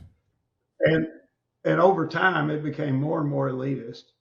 And then it was all about raising money. There's all these, people ask me all the time, "Why don't I start an organization?" I don't want to, because then you're going to be locked into raising money. Yeah. You're going to be locked into all the foibles that I don't want to do it. And then they evolved. They weren't popular with agencies when we first had. They were very unpopular, but now they've morphed into NDA, which is really a political arm of state agencies. Is basically, they can argue with me all they want to about it, but I mean they are carrying the torch, and they're really pumping up this CWD thing, but they're not going to grow either. Yeah. And I don't know, Whitetails Unlimited has a pretty large membership, but it's still small compared to the potential. And we started this whole conversation. We're going to have to go in a little bit here. No, you're good. We'll let you go here soon. We started this whole conversation by me saying that hunters are not joiners. Yeah. We're independent folk. Yep. And getting hunters, I don't know. I'm trying to stir people up, but it's difficult to do. I mean, the solution is political. What state agencies fear more than anything is a letterhead. Yeah, I agree. You got a letterhead, and you could say we've got 180,000 members in this state, or whatever you want to call it. They start listening to you. Oh yeah. But when 12 guys walk in and they're all mad, and you're not going to go anywhere. There's no movement. It's going to take a rebellion, and I'm a very optimistic man. I'm a deer hunter. I'm optimistic, but I've become more and more less optimistic about where all this is going. I just really am. But I will fight to the end. I will do my part to the very end, and then hopefully it'll go. Yeah. Well, not away, but go. Well, we appreciate your time here, Dr. Kroll. I know you and Susie got to get on the road here soon, and we really just appreciate you taking some time this morning and sharing thoughts for us. I mean, obviously, like we said, kind of in the opening there, kind of have to be living under a rock to not have heard of you and know the things you've done. But I think honestly, there's a lot of things that have probably gone unnoticed to the general public just because of the way that media has been. And, we appreciate you kind of being more vocal here in the last, 6 months or so on social, because I do think that it has at least riled people up. Whether they take action or not, I don't know. But I think at least, there's one of the reasons I went to school for that and then came out and I wrote some articles with Gordon and North American Whitetail and others. And, the biggest thing was the disconnect between peer-reviewed research and the general public. It was a bridge that had been broken for as long as I could ever remember. The things that were happening that were, I thought, valuable on a research level never made it to the general deer hunting public. Just never got there. And I think that you were probably one of the first guys that really pioneered trying to bridge that gap. So, we just appreciate your time this morning and wish you and Susie the best and safe travels later on this afternoon. I would like to end with this. I do tons of these podcasts. This is the most enjoyable one I've done to date. Really?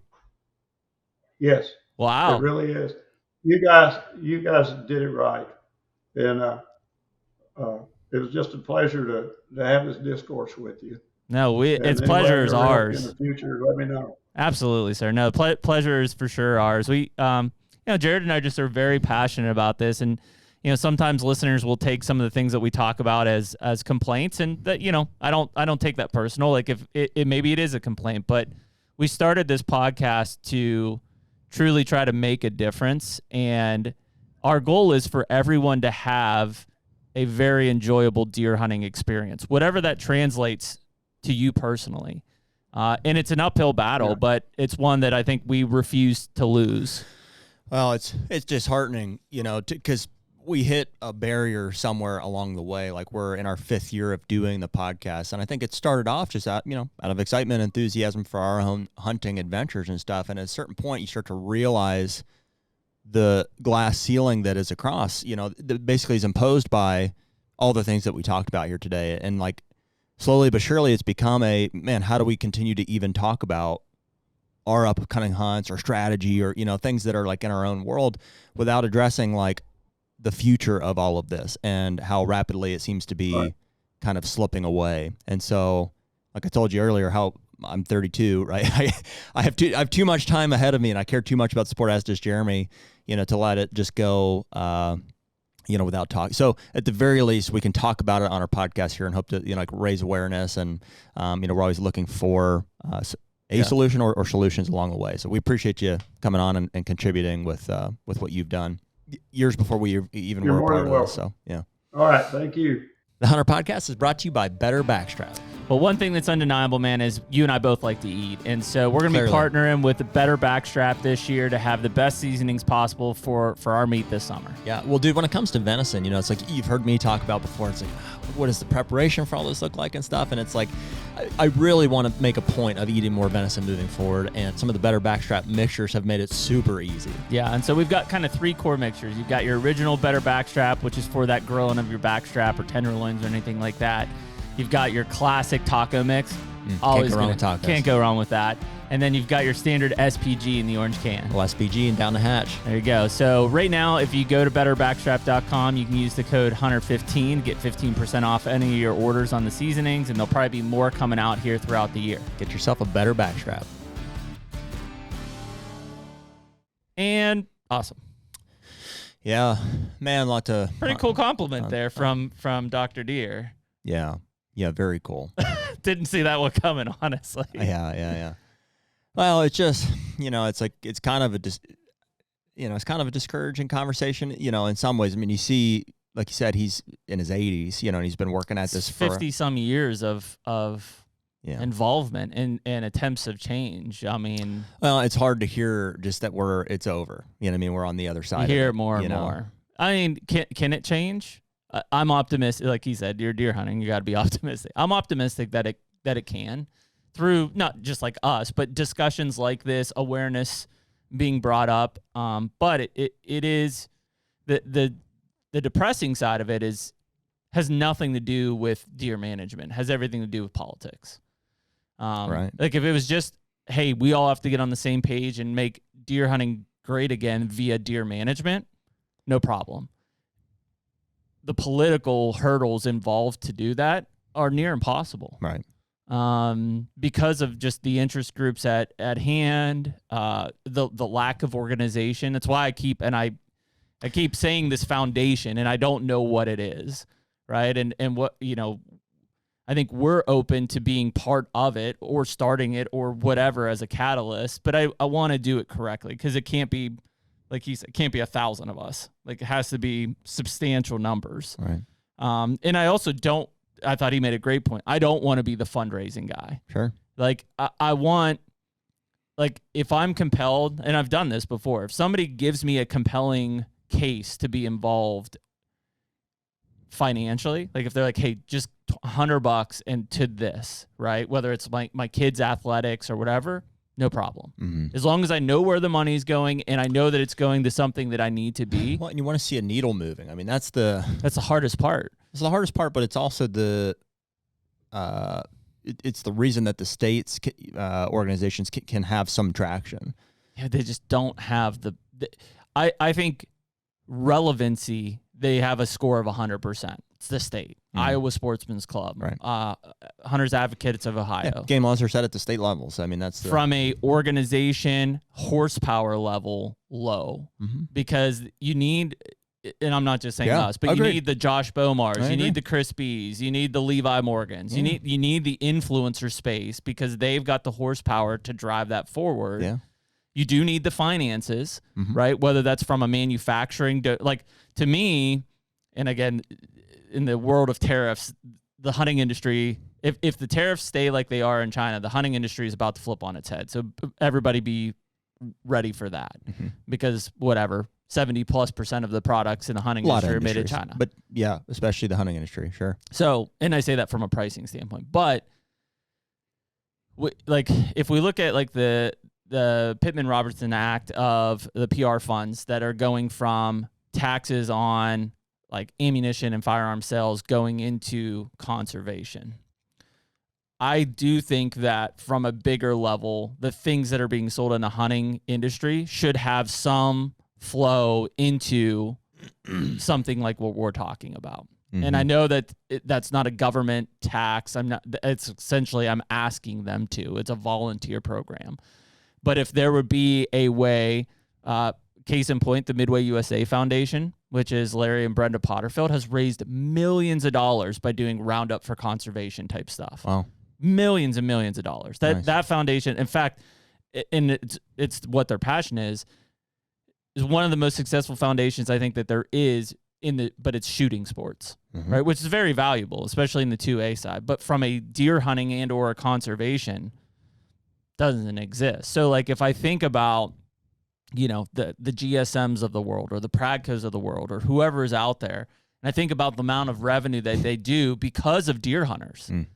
If there was a small piece of the pie that could fund the foundation, that I think would be a much better solution to having a movement to make deer hunting better, which ultimately is just going to sustain their business longer, right? Sure. Because if deer hunting sucks and hunters quit, they're going to sell less. Yeah. Well, that is the challenge, because a lot of those companies I don't mean to call those companies out, but they're sure. Yeah, but I mean, they're a major financial, pillar in the space, whether have the most to gain or lose from it, right? Right. And short term and long term as well, because like in the short term, it's like, they carry products, all of those companies do, that are negatively affecting deer hunting nationwide. In terms of technology? In terms of, Okay. Some of them sell crossbows, some of them sell not inherently evil things. We talked about all of this, but they are, something that probably contributing to the issues that we're seeing. Right. And so it takes, getting over that and seeing, a longer term benefit, I think, from those on behalf of those companies to get involved. To me, man, that's classic business mitigation, right? I mean, if I think of the BPs of the world, the Exxon Mobils, what do? They have an oil spill or they damage something. The immediate thing is they mitigate it. How they mitigate it, they pour money into conserving wetlands and other places.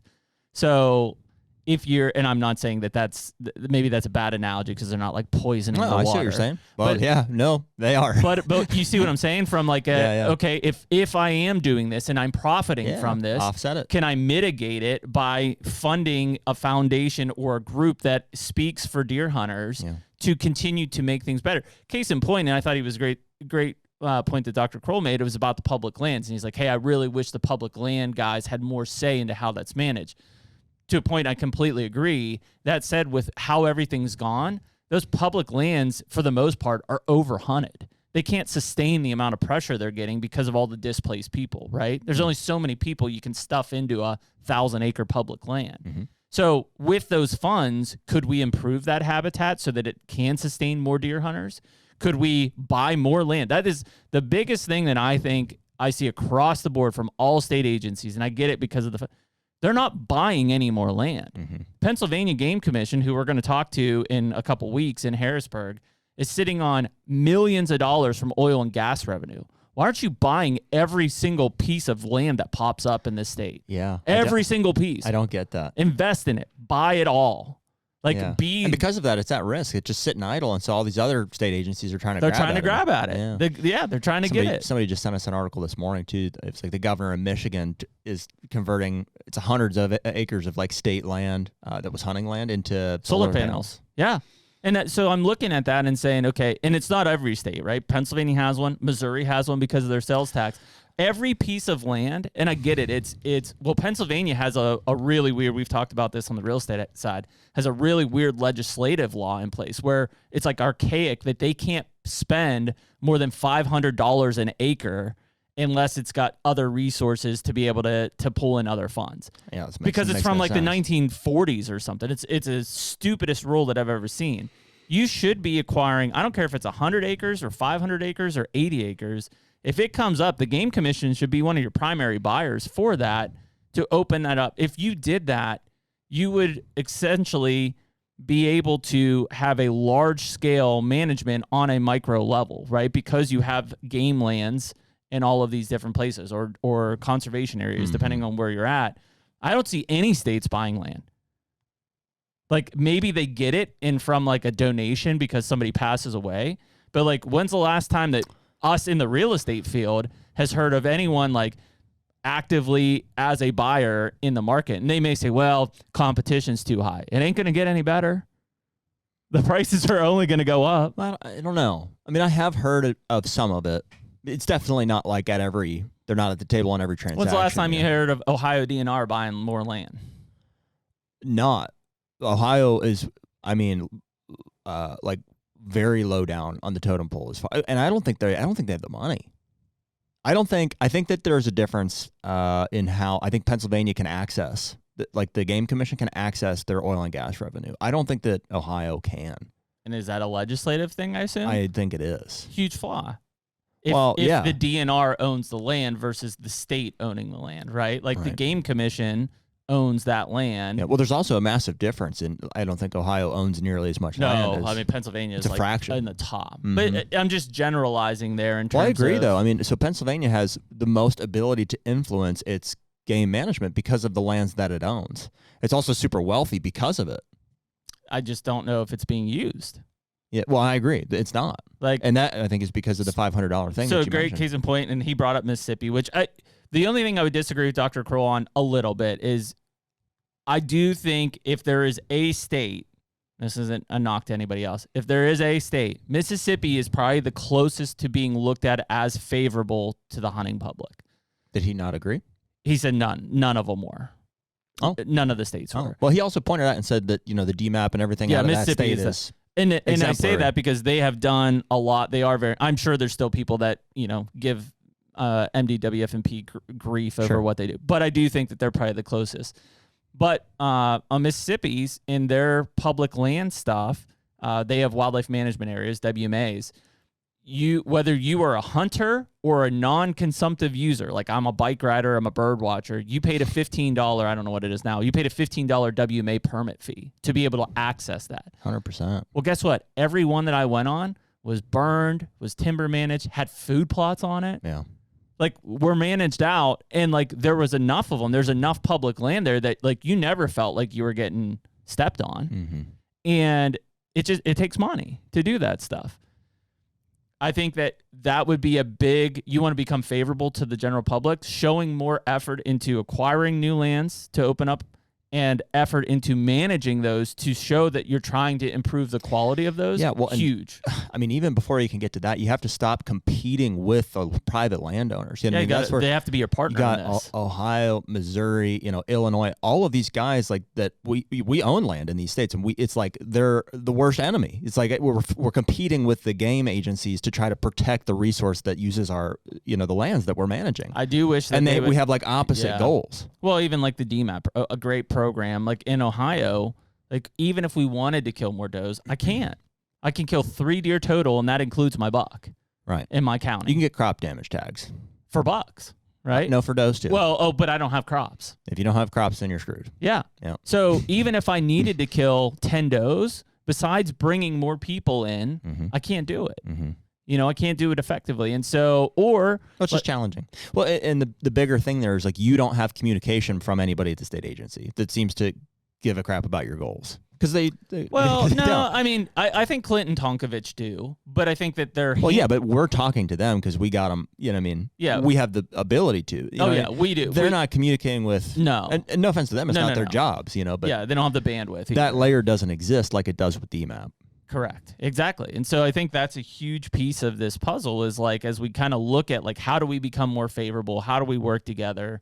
That's a big thing. But I do think back on the foundation, like, I don't know what it is. I look at the manufacturers who are making hundreds of millions of dollars off of our deer hunters and saying, you're obligated. I think you're obligated to be involved in No this. exaggeration at all. I mean, hundreds of millions of dollars. You're obligated to help fund this. Otherwise, your business is going to be in the shitter. It will go down. And so I know that they're struggling with tariffs and things like that.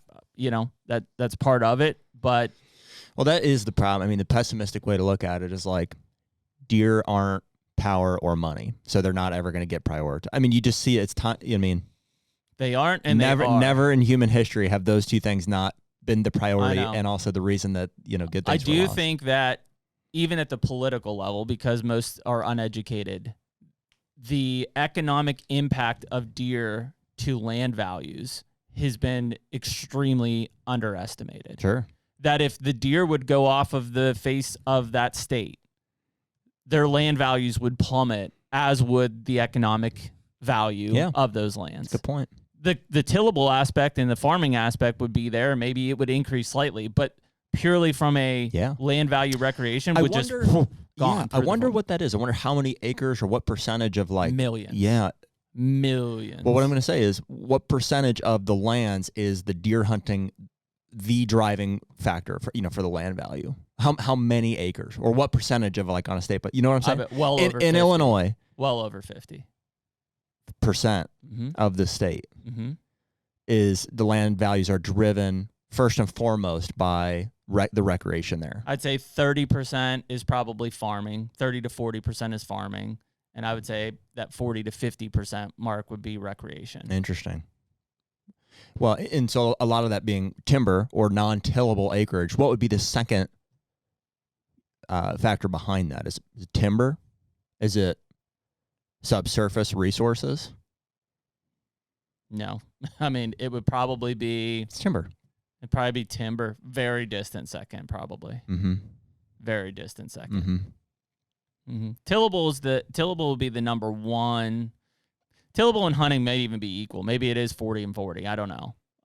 It depends on the part of the state. Not on a value. Maybe on a percentage. So like on a 50-50 timber versus tillable tract in good ag country in Illinois, you'll see the tillable go for 10 to 15,000 an acre. So yeah, ag is you'll driving see the timber that go for 6 to 8, which is mostly because of recreational than it is timber value. Sure. Yes. Yeah. Absolutely. Yep. So yeah, it just depends on the part of your state. If you're in a forested area, it's 100% driven by recreation. Yeah. If you're in big ag, it's probably more driven towards ag, but still, if there are woods or fence lines, like they're getting hunted and there's a value to them. If you're in a state like Pennsylvania, besides subsurface and maybe some timber, It's very highly recreational driven.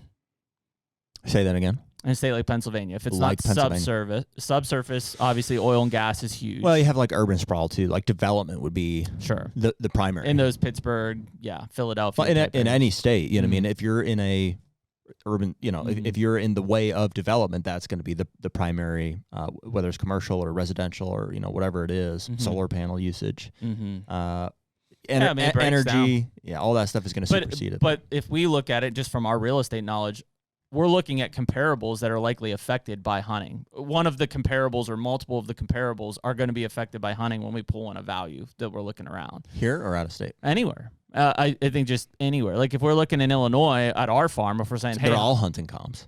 They're all hunting. Or ag comps or a combination of the two. Combination of the two, right? So that is a factor in pricing ours, which as those continue to go, like that's the stair step we're seeing when people are like, well, prices are going to come down. No, they're just going to keep going up because all anybody's doing is going back to the last best comp to use to sell theirs. And then when theirs sells, it becomes the new best comp. And it just keeps it's a domino effect at that point. Yeah, I mean, yeah. And it's a market. I mean, just like anything, it'll soften and harden, you know, at times. It's like right now you see farms in Iowa selling for less than they would have because of the regulation a year change. ago because of regulation change. But the non-resident party hunt loophole closed. Yeah, it's a huge factor in it. Yeah, and I think like anything over the long term, it can only increase. But and that's not necessarily because the deer hunting gets any better. It's just because land becomes less available. That's right. So yeah, it's crazy how it all kind of ties in together. What a weird conundrum, man. It's like it seems like such a rat's nest of like the too many hunters, not enough deer harvested, and unwillingness to acknowledge or inability of what dynamic is happening there in the meantime. And like it seems so clear and so easily fixed, frankly. I mean, I asked him about kind of low hanging fruit. He didn't really dig on that too much, but like, dude, in every state, there's 2 or 3 things you could change that over the course of, you know, who's gonna have the stones to 3 do to 5 years. I'll do it. You know, but the I problem. know we don't have the impact. I'm saying at the state level, somebody has to have the stones to do it. Pennsylvania's about to do it for the first time, which is the Sunday hunting thing. It sounds so stupid to most people. So tired of hearing about it. I know. But Who cares, it's finally going to move. But it was basically because certain senators and congressmen had just over and over and over and over put it up to the Farm Bureau eventually said, fine, we're out of your way. Do it. Yeah. And so like that was the against the grain, which again, it's and the Farm Bureau was resistant to allowing Sunday on hunt. Correct. Why? Mainly because the farmers didn't want people on their property on Sundays. Then don't let them hunt on Sundays on your farm. They also want all the deer killed. That's what I'm saying. I'm surprised to hear that they were the ones against it. It was just it was the excuse of a day of rest, and it just is what it is. Yeah. Sunday is the day of rest. I think it was very religiously. Yeah, guess what? It's your property. You can control it however you want. For everybody else, I feel like for some reason they felt like they couldn't. Like there was a large group of them. Like I'm gonna have trespassers, and I'm gonna have to deal with this on my day of rest, and I'm gonna have to deal with this on my day of rest. Yeah. So, anyways, that was the big thing. But it will happen, whether it's this year or next year. It will happen. But yeah, I mean, baiting's the next one. You know, Kentucky, frankly, has been the most aggressive in that, whether it's been under the radar or not. I mean, they went from essentially, I think it was March 1st to May 31st was when baiting was illegal around turkey season. And then 2 years ago, it went from March 1st to July 31st. So now you can start baiting August 1st. What's going on in Tennessee that they're talking about legalizing it? Boy, I'm not up to date on that. That we'll have to dive in. I've got a few people in Tennessee to talk to on that side. That would be a really good one. But I don't know if they're just like fed up with trying to monitor it, and they're just gonna say we're spending too many resources trying to monitor and control this, and we're not being effective. That we're just gonna legalize it. You know, maybe they're going to try to monetize it and make them buy like a private land bait permit. I think I've seen that in some cases. There's the money. Yep, there's money. Follow the money. I don't know. I haven't. Well, I'll try to catch up on that. I haven't seen as much on it yet. So, but I'm so tired of it, dude. Anybody that knows anything about like deer management is like shooting deer over these corn piles is not helping anything. I think we hit it in this. No, I'm talking about supplemental feeding. Yeah. That's a different thing. I think we hit it in this podcast, though, is the reality is it's follow the money, and that the agencies, and I'm not saying individuals in the agencies, I'm just saying the agencies as a whole are held responsible to just killing X number of deer. And however that needs to happen. And maintaining X number of hunters. Yep. However that needs to happen, they'll continue to do it. So when they start to see a slip, they're going to say, what can we do to jump that one of those numbers, whether it's number of hunters or it's the number of deer being killed. And so if that's adding baiting, which seems crazy, maybe that's what Tennessee's going to do. If it's adding, new seasons, expanding seasons, changing bag limits, whatever, like those are the reactionary things that we see because nobody's willing to make it harder for the long haul of it becoming better. That it's all short-term views. It's what's going to happen this year to make a pivot for next year, not what do we do this year so 10 years from now hunting is as strong and as healthy as it's ever been, which is why I think Dr. Kroll is saying that we're in a downward hill at this point because nobody's looking 10 years out. We're looking next year. Mm-hmm. And yeah, that's not going to be good enough. And eventually he's not wrong though. I mean, dude, we haven't talked to anybody in a long time who's super optimistic about, the long-term future of hunting in general, I think it will become. I know he mentioned the commercial hunting of Europe. That's the first person who's really dove into that. But we're absolutely heading for more of a European model of wildlife, which is the rich hunt and the rich manage wildlife, and they control the populations. And other than that, dude, that's it. We're well on our way. Yeah, and I mean, if anybody listening to this is pissed off about that, you got to do something. Because everything that we're talking about is not to make us. I know we get accused of being elitist. We're trying to avoid the elitist aspect of hunting in America. And we're heading directly to it. What do you think? Where's that elitism coming from? Like, what was it rooted in with the QDMA stuff? And, like, why does that exist? Well, it was in the 90s and even in the early 2000s. The way I grew up hunting public and permission. Like, I never even thought about owning land. Mm-hmm. Frankly, I couldn't tell you when I probably was not long before I bought my first piece of land where I'm like, I should own a piece of property because I just had places to hunt and I killed deer. A lot of people still today it's not an idea of theirs. They're just like, of owning land. I could own land. Yeah. And so, and it wasn't an issue when QDMA was really strong in the late 2000s late 2000s, early 2010. It wasn't an issue because yes, the core group of those guys owned and managed land, like in food plots. Like that was where it like originated from. But the majority of deer hunters still were on permission and public. Mm-hmm. That's just how it was. As I think mainstream media continued to promote the antler aspect of things and like you have to kill big bucks, you have to if you don't kill big bucks, you're not a good deer hunter. Like as that continued to just steamroll, that's where all of a sudden the people who were doing permission in public realized like they needed to secure land to be able to do that stuff. I couldn't do it with 10 other guys hunting the same place that I don't control. As that happened, it's a giant domino effect. As this person controls this piece, these 5 guys are kicked off. They now control these pieces. These 5 guys get kicked off. And it just went down the pyramid to what you're left with is a bunch of people who are displaced, all vying for, and again, I don't pick on them, but they're not hunting deer, they're hunting people. Like their strategy for public is to avoid other people to get on a deer. Sure. It's just the environment that they landed in. That was not the case in the late 2000s. In fact, I wanted people to be hunting public to move deer around. Like that's just how I hunted. Mm-hmm.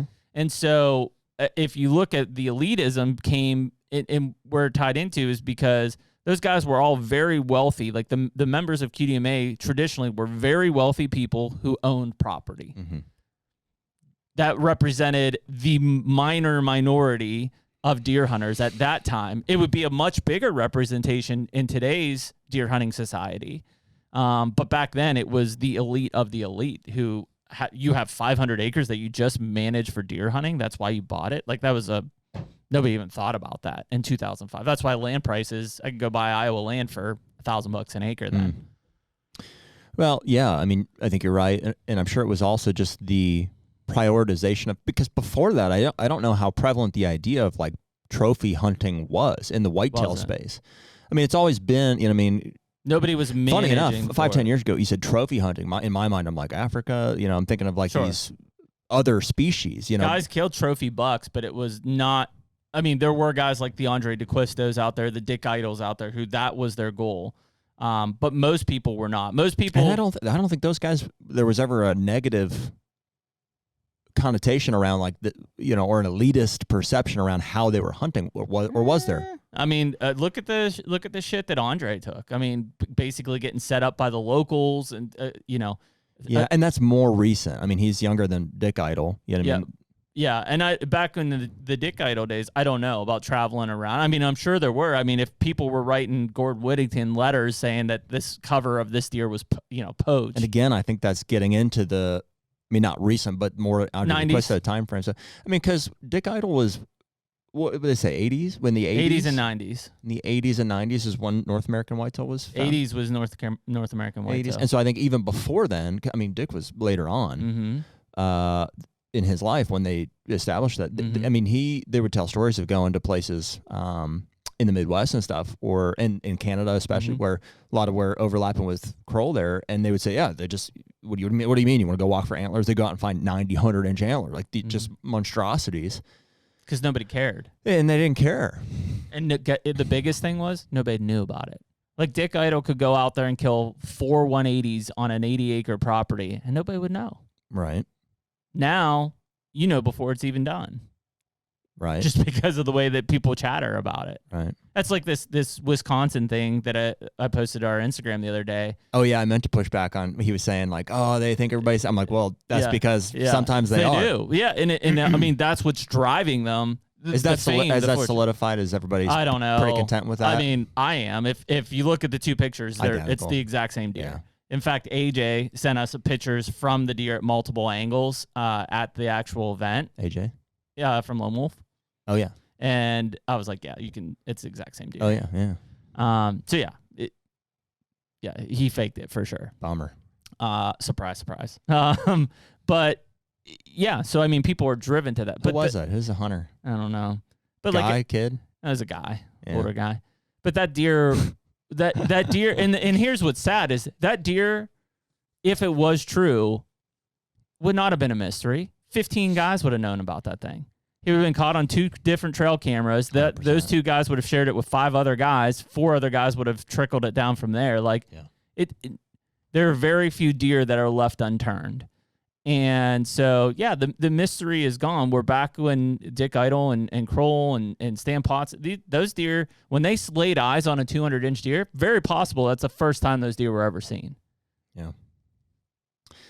I do firmly believe kind of at this point that there were a lot more of them. Not just 200s, but just big deer in general. I think there may have been more numbers, but less.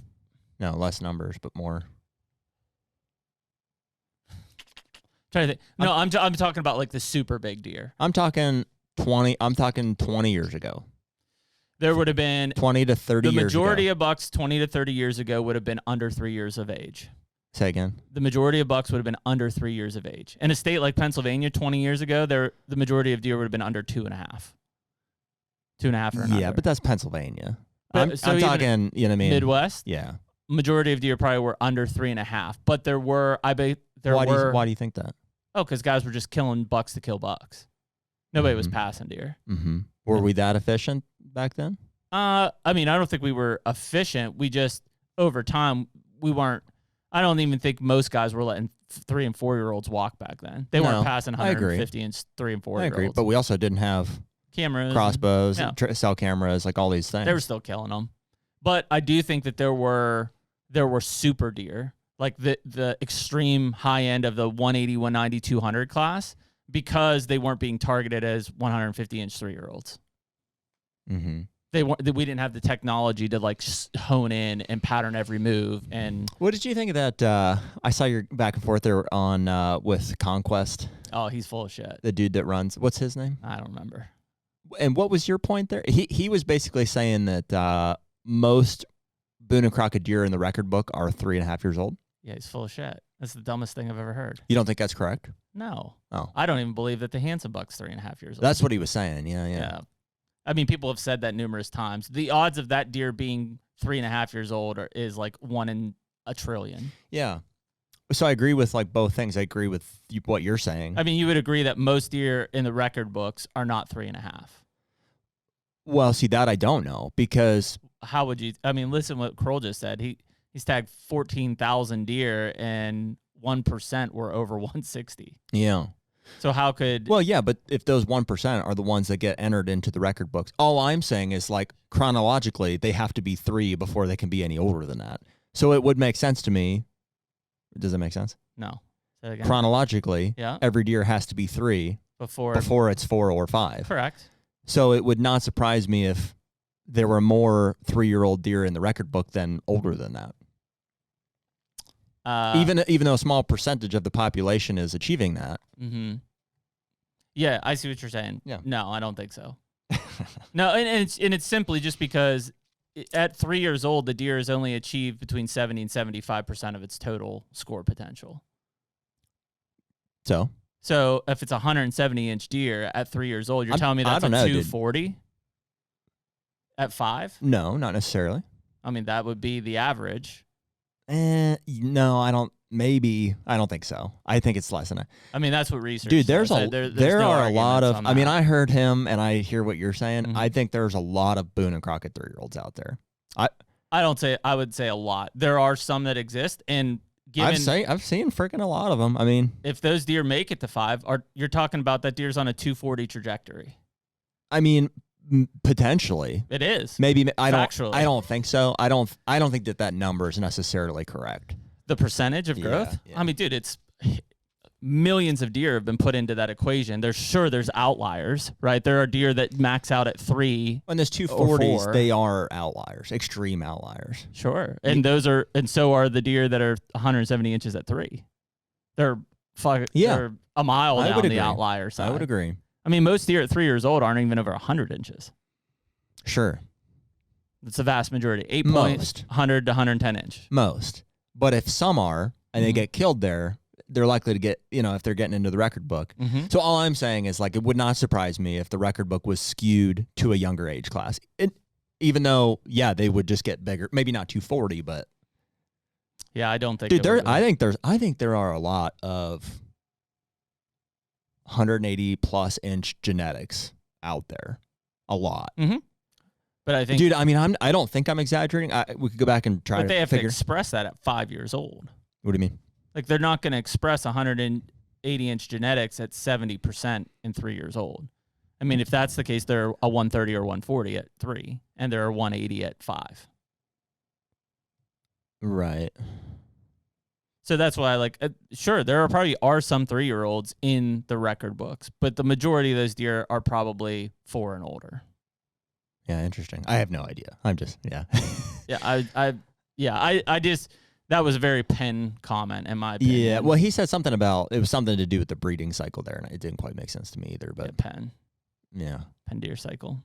Yeah, I don't think so. I mean, it's just, obviously I'm not an expert, but I would say that I've had my hands on, just because of my research, I've had my hands on tens of thousands of bucks. Mm-hmm. Most of which I have some jawbone age indication. And a 3-year-old, although you can't be perfect, it's pretty easy to identify a 3-year-old buck from a jawbone. Oh, see, I don't think so. Oh, yeah. I think everybody's way off. No, 2 and 3. On the jawbone stuff? Well, if you're off on a 3-year-old, you're probably aging it as a 2-year-old, would be my guess. I don't know. I just, anytime anybody says things about the jawbone, it's like in one year out the other for me. I just think it's so inaccurate. I mean, there's no other way to age them. History. Yeah, which is, I mean, up until 15 years ago, non-existent. Not a thing. Yeah. So we did the best with what we could at the time. And even history, I mean, that deer that I shot this year, I thought I misaged, and I went back on it, and then came back. I still don't know. Yeah. Like, was he 2 or 3 when I saw him in 22? I don't know. Unless you can mark him from a 1-year-old. But chances are, depending on how good your history is, you'll be within a year. Sure. Yes. Yep. Which is how most people would say that you are with a jawbone as well. Maybe. I don't know about cementum annuli is supposed to be better than that. I don't know.